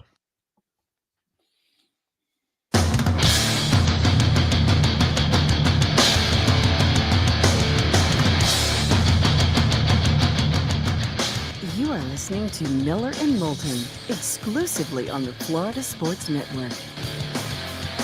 And now, here's Mark Miller and David Moulton. It is the Diamond District bonus hour, big week for you and the Diamond District. If you haven't ever been acquainted with one another, this might be the week to do it. You're running out of time. Wednesday is Valentine's Day. That may be catching some of you by surprise because, you're not paying attention to anything else until the football season ended. It's over. Wednesday's Valentine's Day. Sunday's Daytona. It's also All-Star Weekend in the NBA. Just to, keep you abreast as to what's going on. But Todd and Jason, the Diamond District, they can't help you with Daytona and the All-Star Weekend. They can really help you with Valentine's Day. I think you nailed all the bullet points there, and thank you for pointing out to me that NBA All-Star Weekend is coming up. Always one of the highlights of the season. 178, 174. They're going back to East versus West.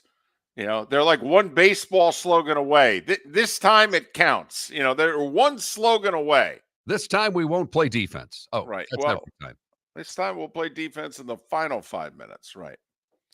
So there you go. Daytona's sold out, by the way.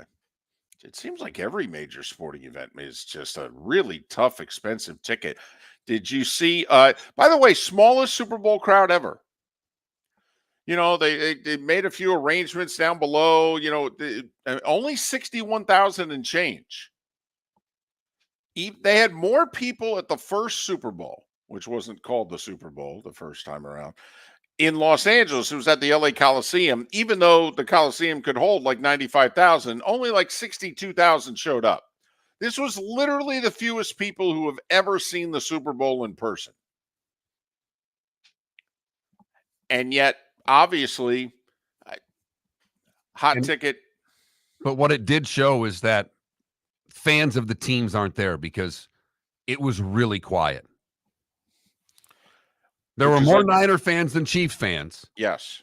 But it was very quiet throughout that game. Which is unusual because CBS's NFL audio is usually loud.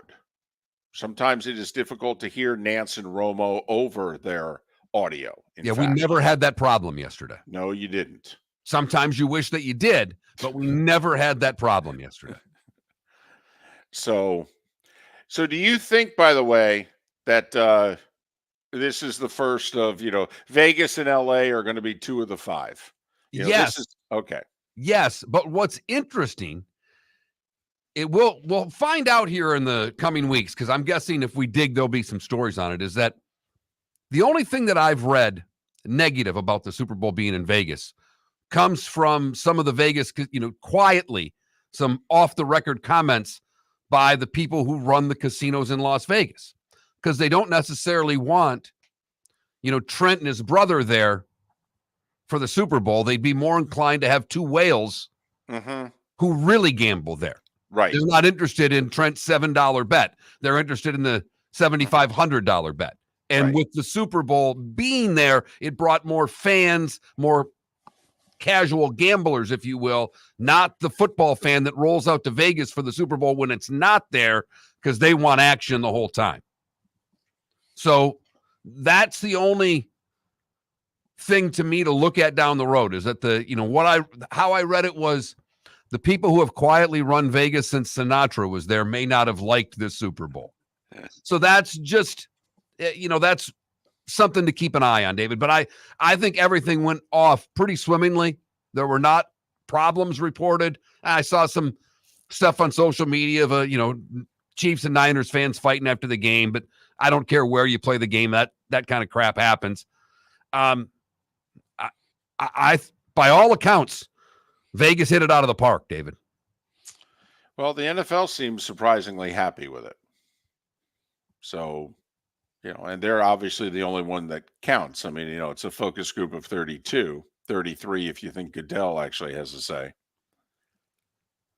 So you and I expected to be part of the rotation going forward. It seems clear that SoFi Stadium is in the new rotation going forward. We think Vegas will be the second pillar in the rotation. Think of it as the Open Championship rotation, where there are, basically the St. Andrews every 5 years, no matter what. And then they just figure out, Troon and Turnberry and what have you. I don't understand how Santa Clara is such a big part of what they're doing. I don't either. I don't either. I also didn't think that the Niners ownership had that much pull, but they got Super Bowl 50 and they're getting Super Bowl 60. The San Francisco Bay Area is. So once every 10 years, which right now is better than New Orleans and Indianapolis are doing. And those two cities have hosted quite a few. And, I'm of the belief that Miami's going to be in the rotation, but, Miami's last Super Bowl was the first time the Chiefs and the Niners went at it, 54. Well, they've already announced the locations through 61. So it's going to be at least 8 years until Miami gets another Super Bowl. So, which is a long drought for Miami. Take a look at it. Miami's been a part of the rotation from the very beginning. So, Miller and Moulton. All right. Officiating. Do you have any problems with it at all? No. I thought it was a well-officiated game. The players made it pretty easy to make the call. There was some pre-snap stuff. Those are easy calls. The holding call that was on Trent Williams was an easy call.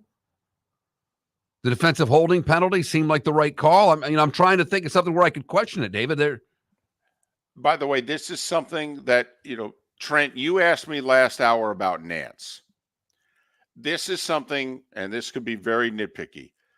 Jim Nance of a couple years ago would have pointed out as the Niners were driving and then scoring that the Chiefs won last year's Super Bowl on a defensive holding pass interference call on the Eagles. And now look at how things have turned 1 year later. Okay.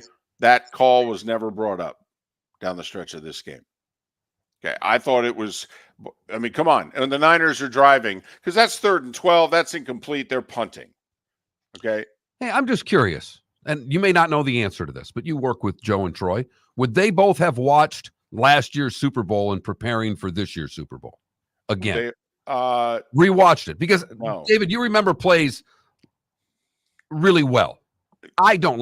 That's something I actually thought about going into the Super Bowl going, I wonder if I'm going to watch some Super Bowl Saturday or Sunday just for the hell of it on NFL Network.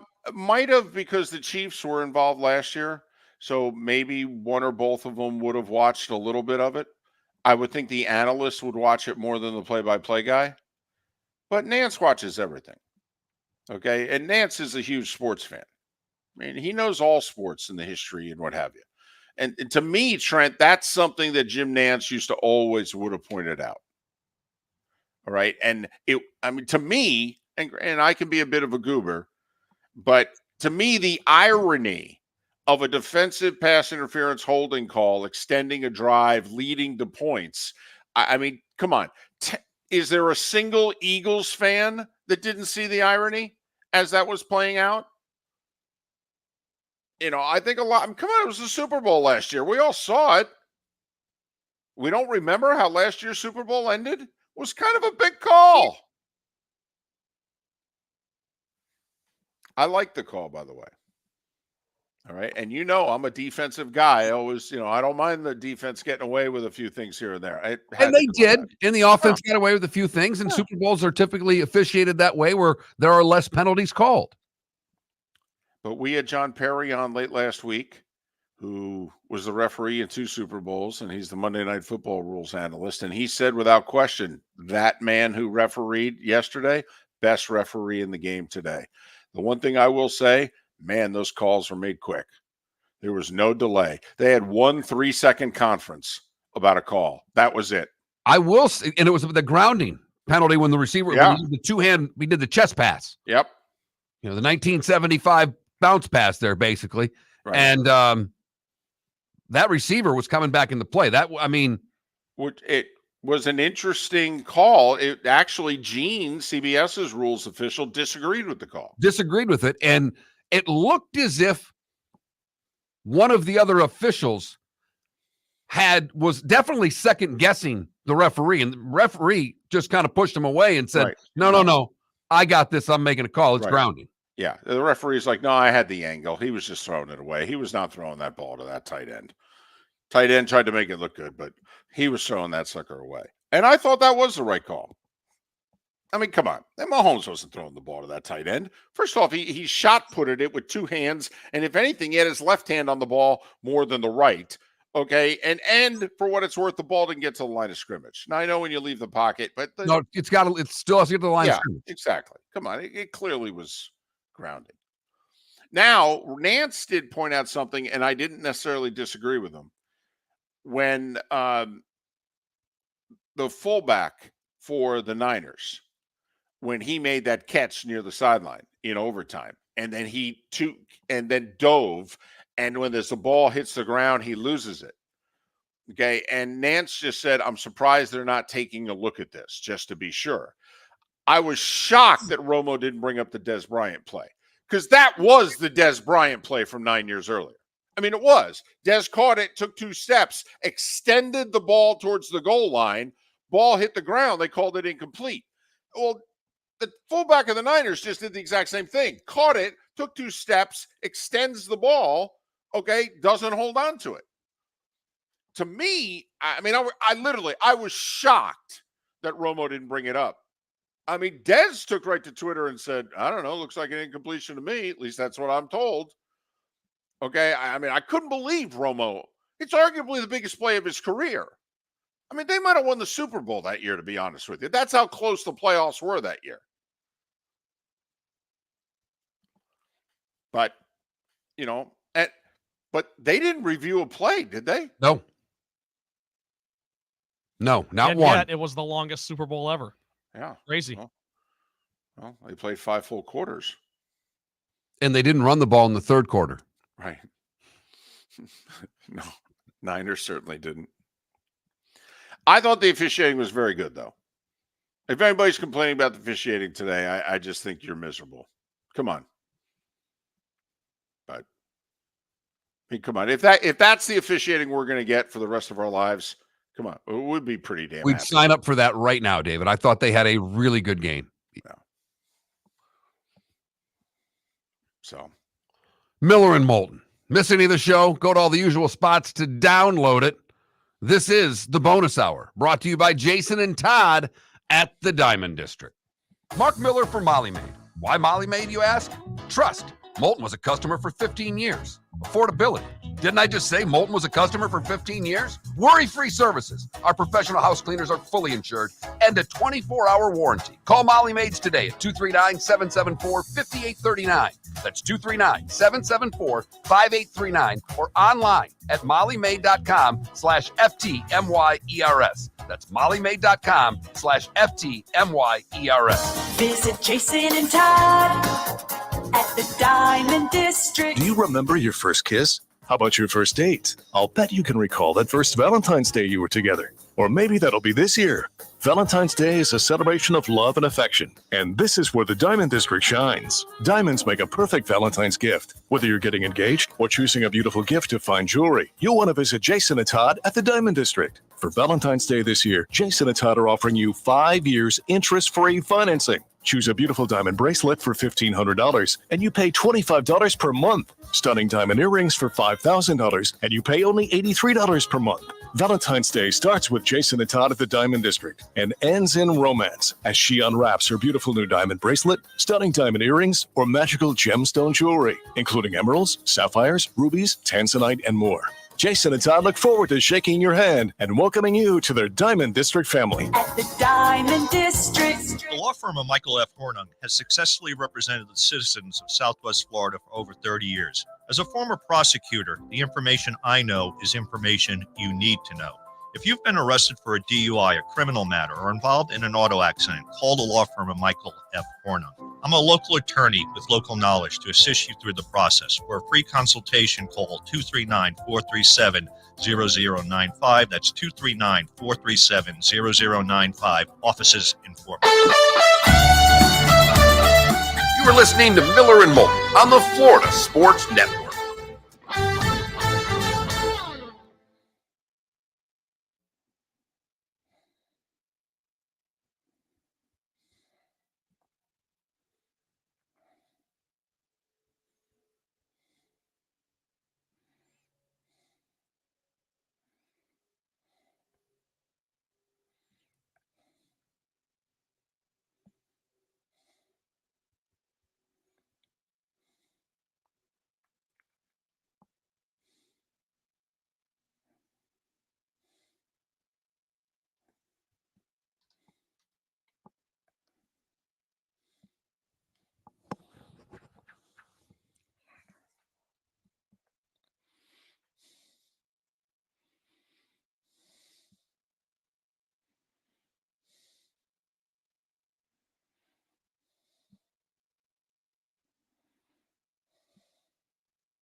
Oh.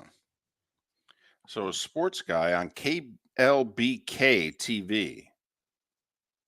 I don't even know where that is. He picked Chiefs 25-22. Wow. Picked it Friday on the air.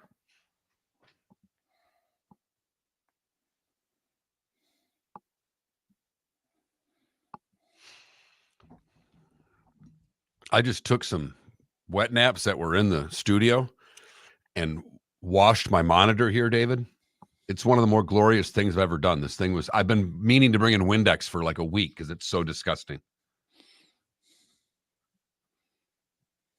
I'm really happy right now. You've never looked better in this monitor.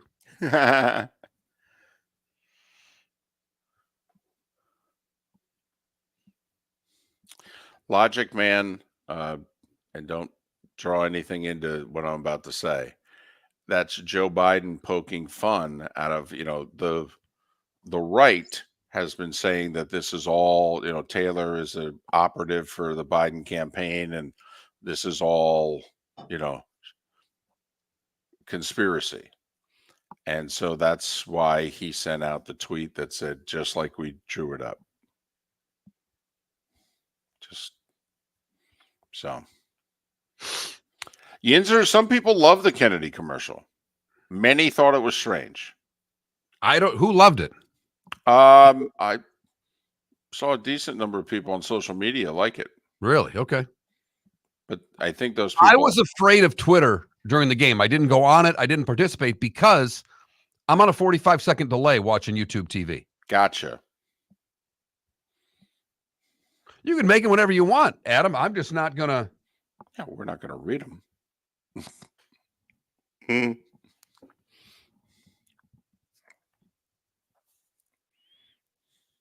Parts of it were, yeah.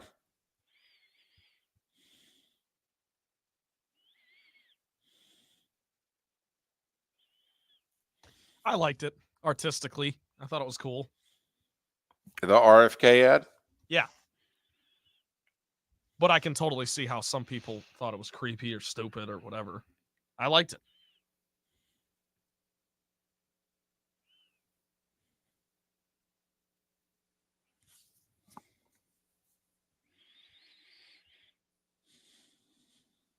There was one good line in there that poked both of them. It was young enough to do the job and old enough to know better, something like that, that I thought was a good line. Mm-hmm. No matter what side you want me to attack.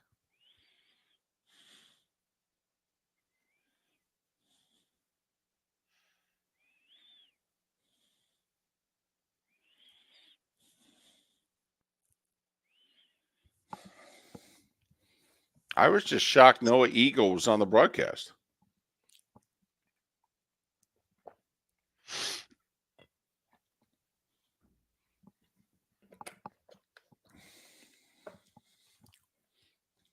Coming back.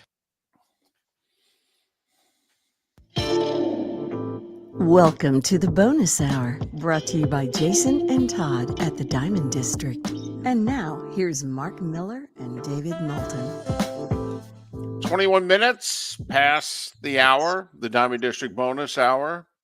Make sure you visit Todd and Jason's aid tomorrow or Wednesday if you want to win Valentine's Day. Mark Miller won Christmas going to Todd and Jason so well, he gets a pass on Valentine's Day. Now think about that. Maybe you have an anniversary or a birthday or something like that coming up in short order. You go visit Todd and Jason. You win Valentine's Day the way Mark Miller won Christmas. Who knows? Maybe this is it. Huh? Think about that. That's a win-win, as we call it. Just think about it. Todd and Jason and the good folks who run the Diamond District, remember, they're salespeople. They don't work on commission. So, you buy it, great. If it's not right for you, keep doing their job. No pressure. Kind of good to know. You've got this down. Nothing to add. Oh, I know I don't live in Southwest Florida anymore, but it's not like I don't know the guys in the place. I know. I've got nothing to add. It was well done. I just, I can talk about them.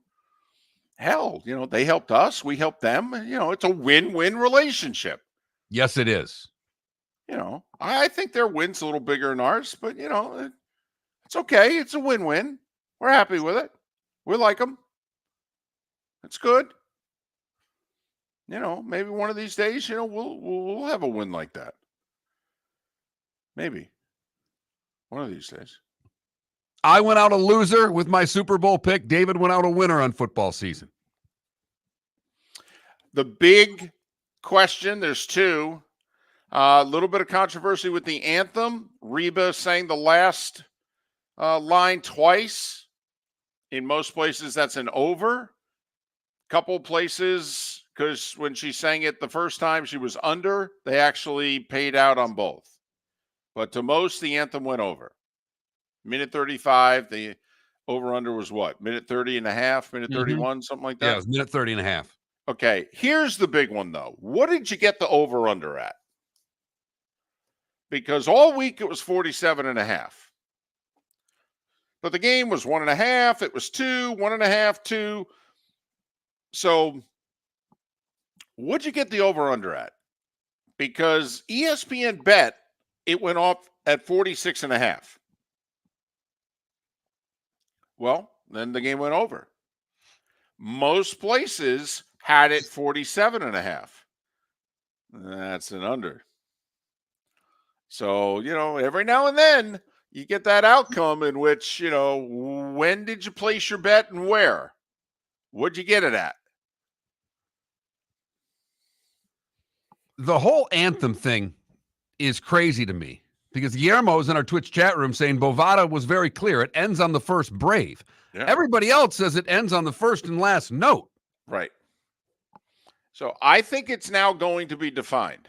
I think next year's anthem, it will be clearly defined because of just what took place this year. And it was not on the Hard Rock app. If it was, I didn't see it.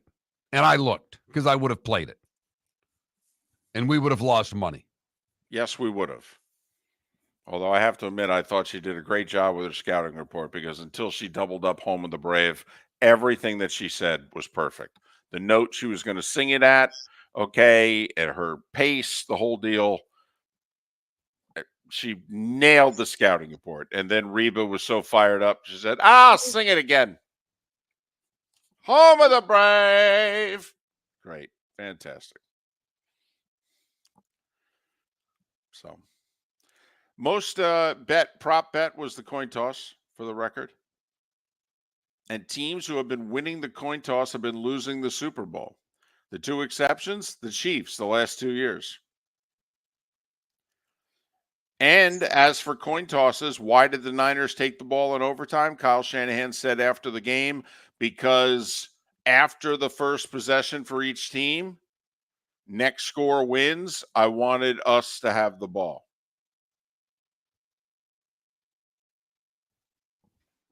Okay. Andy Reid said if they would have won the coin toss, they would have not taken the ball. Chris Jones said after the game that if the Niners had scored a touchdown, that the Chiefs were going to, if they scored a touchdown, go for 2 in the win. Okay. One thing we'll never know as it played out, remember, Niners got the ball, kicked the field goal, so there really was no decision for the Chiefs to make. It was just a matter of what plays they were going to run to convert 3rd and 4th down. But remember, at the very beginning of the drive, the Chiefs had 4th and a half a yard. If the Niners had deferred and the Chiefs had the ball and it's tied at 19, does Andy Reid go for it? 4th down on his own 34 and a half yard line? They're not a good short yardage team. They had been stopped on short yardage twice earlier in the game. That's why they went with the play call that they did. They didn't put it in a running back's hands. They kept it in Mahomes' hands with a run-pass option. Do you think, Mark, Andy Reid, if they got the ball first and then the drive played out the way it did, does Andy in a tie game punt, or does he go for it knowing as he's going for it, well, if we don't convert this, we're going to lose the Super Bowl? I mean, it's the ultimate hypothetical. I think he goes for it because punting and then knowing you just give up a field goal and lose. Right. And Moody's already hit from 54 yards, 55 yards, right. Rather. So, and I think he goes for it. Okay. In that scenario. We'll never know, obviously, but. Right. So that, to me, was the interesting thing as this played out. It's kind of like, wow, this would have been it's an easy decision now. It's just a matter of what play they're going to run. But when Mahomes ran a couple of quarterback draws or decided to scramble, they weren't called quarterback draws. He just decided to scramble. Late in regulation, I guess it was mid-4th, they're down 3, and they've got 3rd and I think they had like 3rd and 2. They could get a first down if they got it inside the 4. I thought he was going to run a quarterback draw. He had all 5 receivers spread out. The Niners only had like 5 in the box. They had like the 4 linemen and Warner. And I'm like, oh, he's going to run a quarterback draw here. Look how open this is. And I wondered then later on, because they didn't obviously, but then further on in the game, Mahomes started keeping the ball and running with it. And one of those was a design draw. I mean, yes, one of the plays was clearly a designed run, or a called run, I should say. And then the 4th down was, an RPO play where he had Kelsey if he needed him. Kelsey ends up, by the way, 9 catches, 93 yards, 9 catches on 10 targets. How about the last 2 games for Kelsey? Targeted 21 times. He had 20 catches. Debo was targeted 11 times yesterday. How many catches he had, Mark? 3 balls, David. 3. He's uncoverable. He's uncoverable. I mean, the Niners with their linebackers, even though Greenlaw got hurt, Kyle Hamilton with the Ravens. I mean, there are some people now too much exposure with Kelsey. They don't like him because of the Pfizer ads. Kelsey's negatives, and he's never been more popular. His negatives have never been higher. I don't know what to tell you. He's an all-timer at that position. Yeah, we literally had one, David. By the way, this was the first Super Bowl that I didn't watch. Between Romo and all the Swift crap, I didn't watch. Oh, Missed a hell of a game. You missed a hell of a fourth quarter and overtime. I don't know if you missed a hell of a game. You missed a hell of a fourth quarter and overtime. And maybe you missed a hell of a halftime because a lot of people seem to like Usher. Decent amount or I wonder, can you respond to that person and say, hey, did you know about the Nickelodeon broadcast? If so, would you have watched it? Just curious. Because then no Romo, and I think he got less of Swift on the Nickelodeon broadcast. Miller and Moulton. Good, bad, and ugly. What's on tap today was today when some final thoughts and a pick coming up. Visit Jason and Todd at the Diamond District. Do you remember your first kiss? How about your first date? I'll bet you can recall that first Valentine's Day you were together. Or maybe that'll be this year.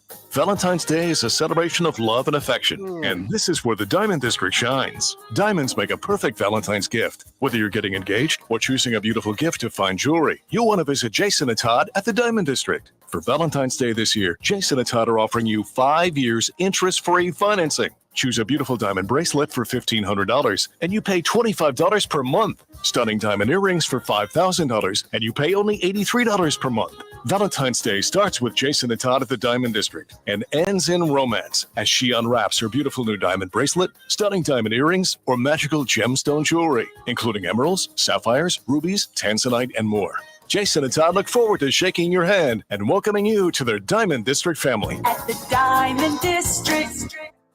The law firm of Michael F. Hornung specializes in criminal defense, DUI, personal injury, nursing home claims, and auto accidents. I'm a former prosecutor with over 34 years of experience. The information I know is information you need to know. If you've been arrested for a DUI, time is of the essence to maintain your driving privileges. Call the law firm of Michael F. Hornung for a free consultation. At the law firm of Michael F. Hornung, we are committed to excellence in your representation. Being a local attorney with local knowledge is clutch to the success of your case. For over 30 years, we have successfully represented the citizens of Southwest Florida. For a free consultation, call 239-437-0095. That's 239-437-0095. Our offices are conveniently located in Fort Myers. Visit online at mfh-law.com. You are listening to Miller and Moulton on the Florida Sports Network.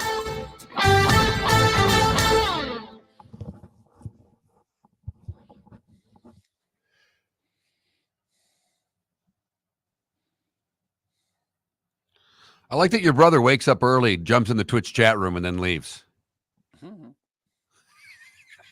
What did he say? Did he say something? Today? Go Lions comment. Oh, yeah. All right. Yeah, that's this thing. Sometimes he doesn't even sleep. That's why. He stays up because he's in Central Time, so he stays up till 5, which is when we start. And then he goes to bed. And then he watches the first 10 minutes. So does he work most nights? Yeah. Yeah. Does he have a regular gig? Season right now? Yeah, he does. He has 2 places that he plays at regularly. And then this is kind of like the slow season. So things are a little slower right now, but he still plays. I mean, when things are running in the summer, he's like, 5 nights a week. And that's all he does. I mean, that's his job. Right.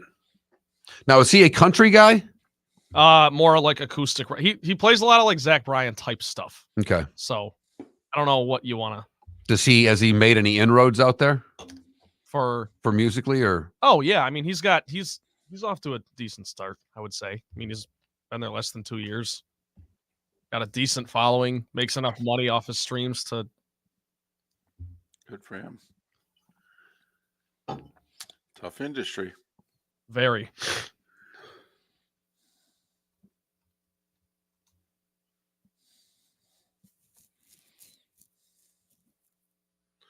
Yeah, buried in bourbon. I want Kansas City back there next year. I like dynasties or things close to them. I like greatness. I want to see Mahomes win as many of these as humanly possible.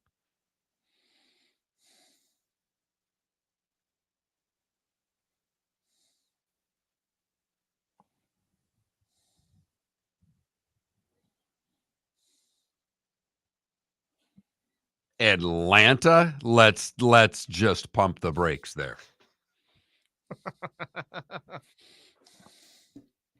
Yeah, this ain't the Final Four.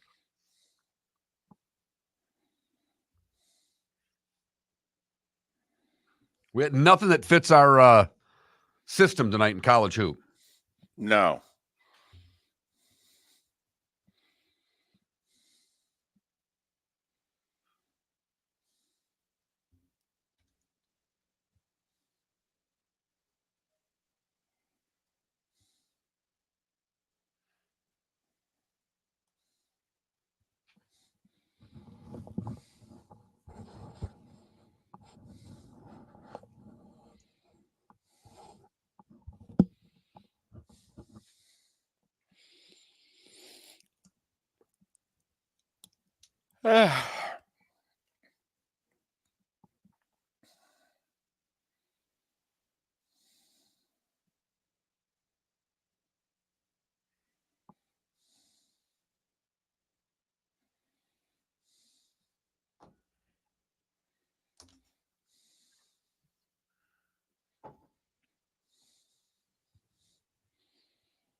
That Michigan State win over Indiana State is looking better and better.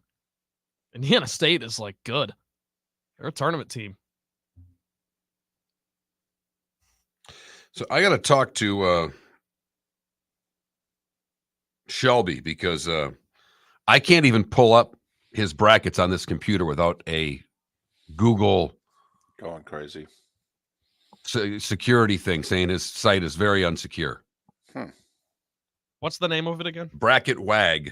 I can do it on my phone, but if I try to pull it up on the computer, Yeah, buried in bourbon. your connection is not private. We bet it. So, yes, big win.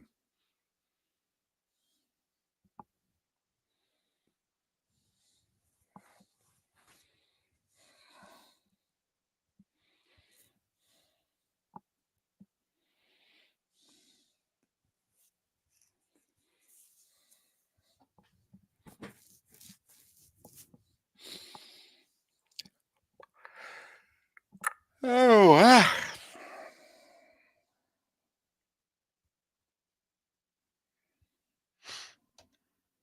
Here we go.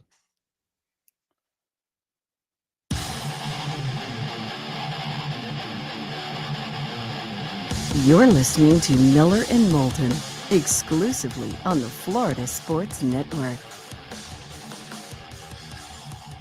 22 minutes until the top of the hour. David Sampson, Pat Kerwin on the show tomorrow. Miller and Moulton, thanks so much for being with us. The Diamond District bonus hour. Make sure you visit Todd and Jason over the next 3 days. They've got some specials going, and well, you've got Valentine's Day and you've got to win. All right.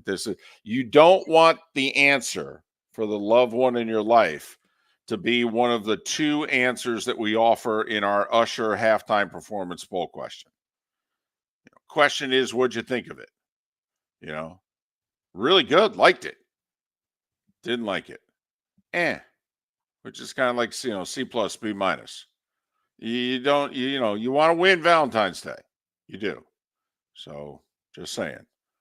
By the way, how are we doing on the poll question? Maybe people still or are they back to really like an Usher? No, 55% are going But only 13% hated it. Okay. So I think that's a positive. And 81, almost 82% of you thinks that the Chiefs are a dynasty. There you go. Mark does not.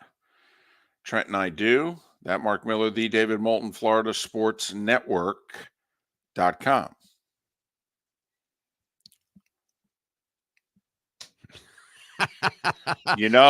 This is so great. Everything about this is fantastic because Trent earlier in the show during a commercial break said, I love it when what, Mark? When everything's working right around here. By the way, Trent, for the record, that was his voice, not mine. Well, I started with a regular voice, but in order to accurately do it. I think I got it. Let's see. It's time for someone to take back this segment, if for no other reason than to stop David from talking about Meghan and Harry. Here's Mark Miller with Today Was the Day When. Another day. I don't have a lot. Telling you right now, David, I don't know if I'm missing things, so just start digging. This is for Trent and I and for all the rest of the alum. It was today in 1855 that Michigan State University was established. Go Green. Happy birthday.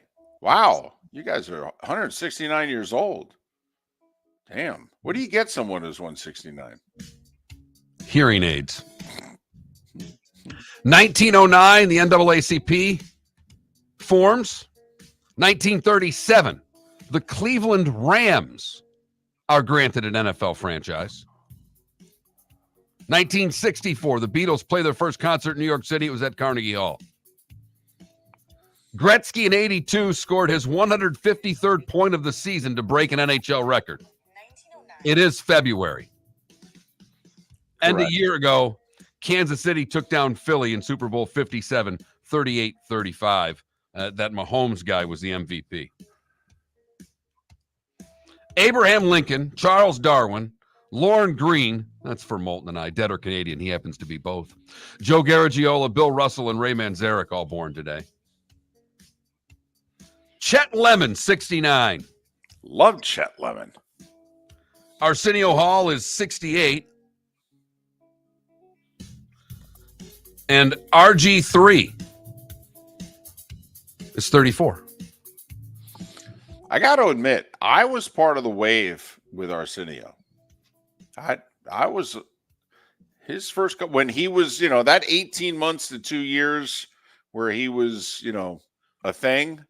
I was part of that because Carson had just, May of 92, Johnny walked away and I was not a Leno guy. I'm with you. I think I watched more Arsenio than I did Leno. Right. And Letterman was still on it, an hour later. So I could go from Arsenio to Letterman. Yeah, I was, I was, oh yeah. How was that again? What did I miss? You missed a few things. Not much though. Let's see. We started releasing POWs, from Vietnam today in 73. That's always a good thing. Not much. I mean, today in 99, Clinton acquitted for impeachment. Yeah. It's just not much, really. You've heard folks elsewhere mock Florida is gonna Florida. Well, Mark Miller sees it differently. He calls it the good, the bad, and the ugly. What you got, Mark? For the good today, we have a follow-up. I've learned a lot of things from David Moulton, and one of them is that people are into follow-ups. Love them. It was just a week ago that our bad was a decision by the Guinness Book of World Records to not grant Richard Plaud the title of the world's tallest matchstick sculpture. Right. Richard spent 8 years building an Eiffel Tower from 706,000 matchsticks. But they told me he was disqualified because he used matchsticks that were not commercially available. Well, they have reversed course, David. Whoa! Now, hold on. Originally, we were on his side. We thought he got screwed. However, then we found out that his sticks were just sticks. They weren't matches, right? Right, but apparently, Mark McKinley is the director of Central Record Services for the Guinness World Record. And he has reversed course because they have as he says, we have corrected some inconsistencies within our rules, which now allow the matchsticks to be sniped and shaped as the modeler sees fit. So good for Richard.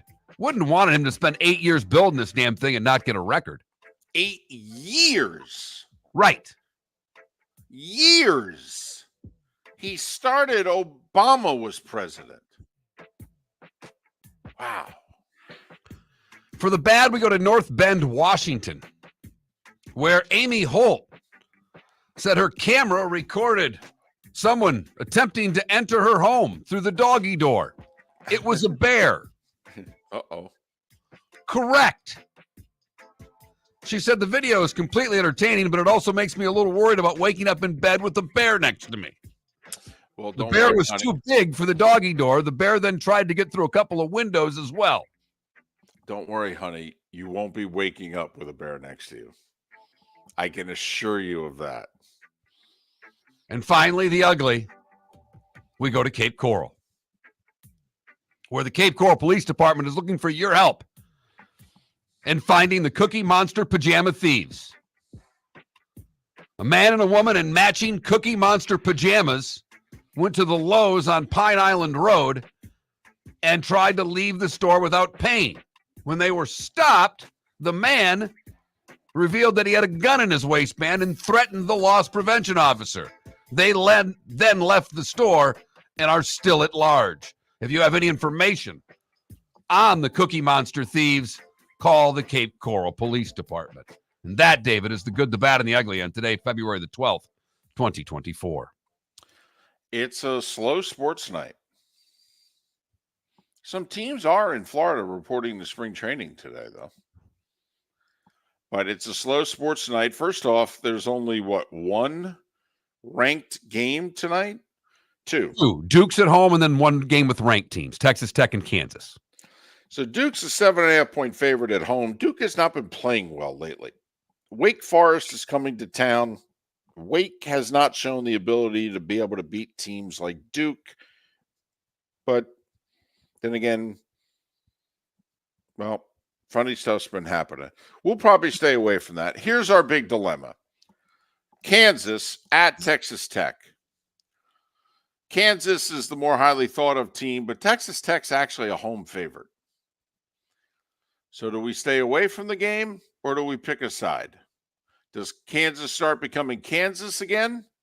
Or no? Do we go with the home team? You see what you're doing right now, don't you? I know. I want to bet. We're winning. on heater. Right. Nothing fits our criteria, so Moulton is insisting that we make a bet. Correct. Because we're on a heater, and I don't want to sit the night out. You're right. You've got me pegged. I mean, like, I'm looking at the NBA, who's got like 9 games. I knew it. I did too. And I'm looking at the NBA, and I went, "What in the hell are you doing, Miller? You have no business betting the NBA. You don't follow it closely enough. You don't know who's playing right now. No." So last week before All-Star, you don't know who's going to sit out and take the full week off. Okay, you don't know, like the Knicks are in Houston. They're getting everybody back tonight. I mean, the best game of the night is the Clippers and the Timberwolves. Clippers are laying 4.5. It's for first place in the West. Gosh, I wish that wasn't a 10:30 tip. I feel like Felipe. NBA TV, baby. Nothing like going to bed about 1:15 in the morning. Getting up 3.5 hours later. Being a zombie for us. Denver and Milwaukee play tonight. The Bucks are actually a home dog. They did finally win another game with Doc. Okay, they're like 2-5 with Doc Rivers now. Mark, I'm thinking about betting hockey tonight. I mean, that's how much I want to place a bet. That's the heater that we're on. I like Vegas at home against the Wild. I do too. I do too. Otherwise, the Rangers, Devils, and Flyers are home. None of these games nationally televised. Do these networks realize that we're starving for sports tonight? Tonight is a good sports night would have really helped a lot of us. Otherwise, this depression is going to set in. Do you guys really want that? Hey, something happened, and I just went to watch the game as a fan. Also to do a little scouting because I'm leaving town tomorrow to broadcast a couple of Jacksonville road basketball games. But so Jacksonville was hosting North Alabama. 3.5 minutes into the game, the head coach, who had never been ejected before in his 3-year career, gets ejected. And it was one of those, official just missed a call. He anticipated it being a foul. It wasn't. It was a clean pick.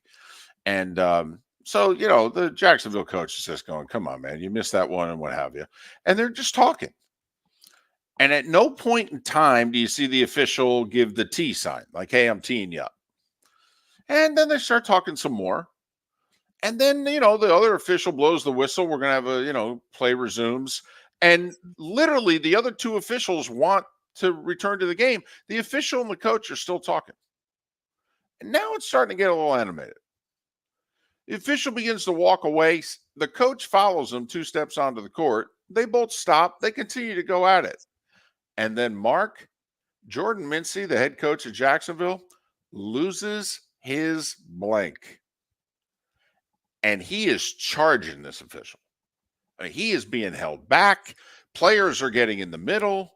Okay, clearly something was said.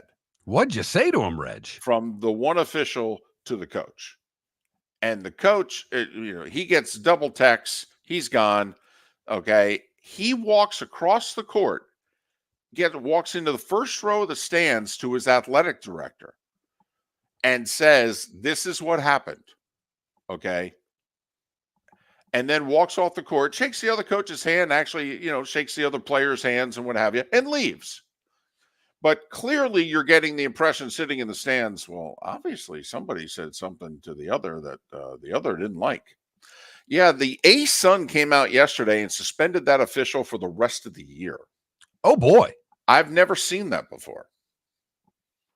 So clearly the conference, when they got the report, the one from the official and the one from the coach, they believe the report from the coach. Regular season and playoffs. He can't work in that conference anymore. That doesn't mean he can't work Gulf South, Sun Belt. He can still get work. But officiating is we've never had less officials. Right. So to suspend an official for the year, they're obviously, they need officials. Mm-hmm. Yes, they do. That's interesting. Yeah. So, something you don't normally see. FGCU with a key win. Men and women both over the weekend. Men are beginning to climb the standings a bit. They're, they're 5 and 6.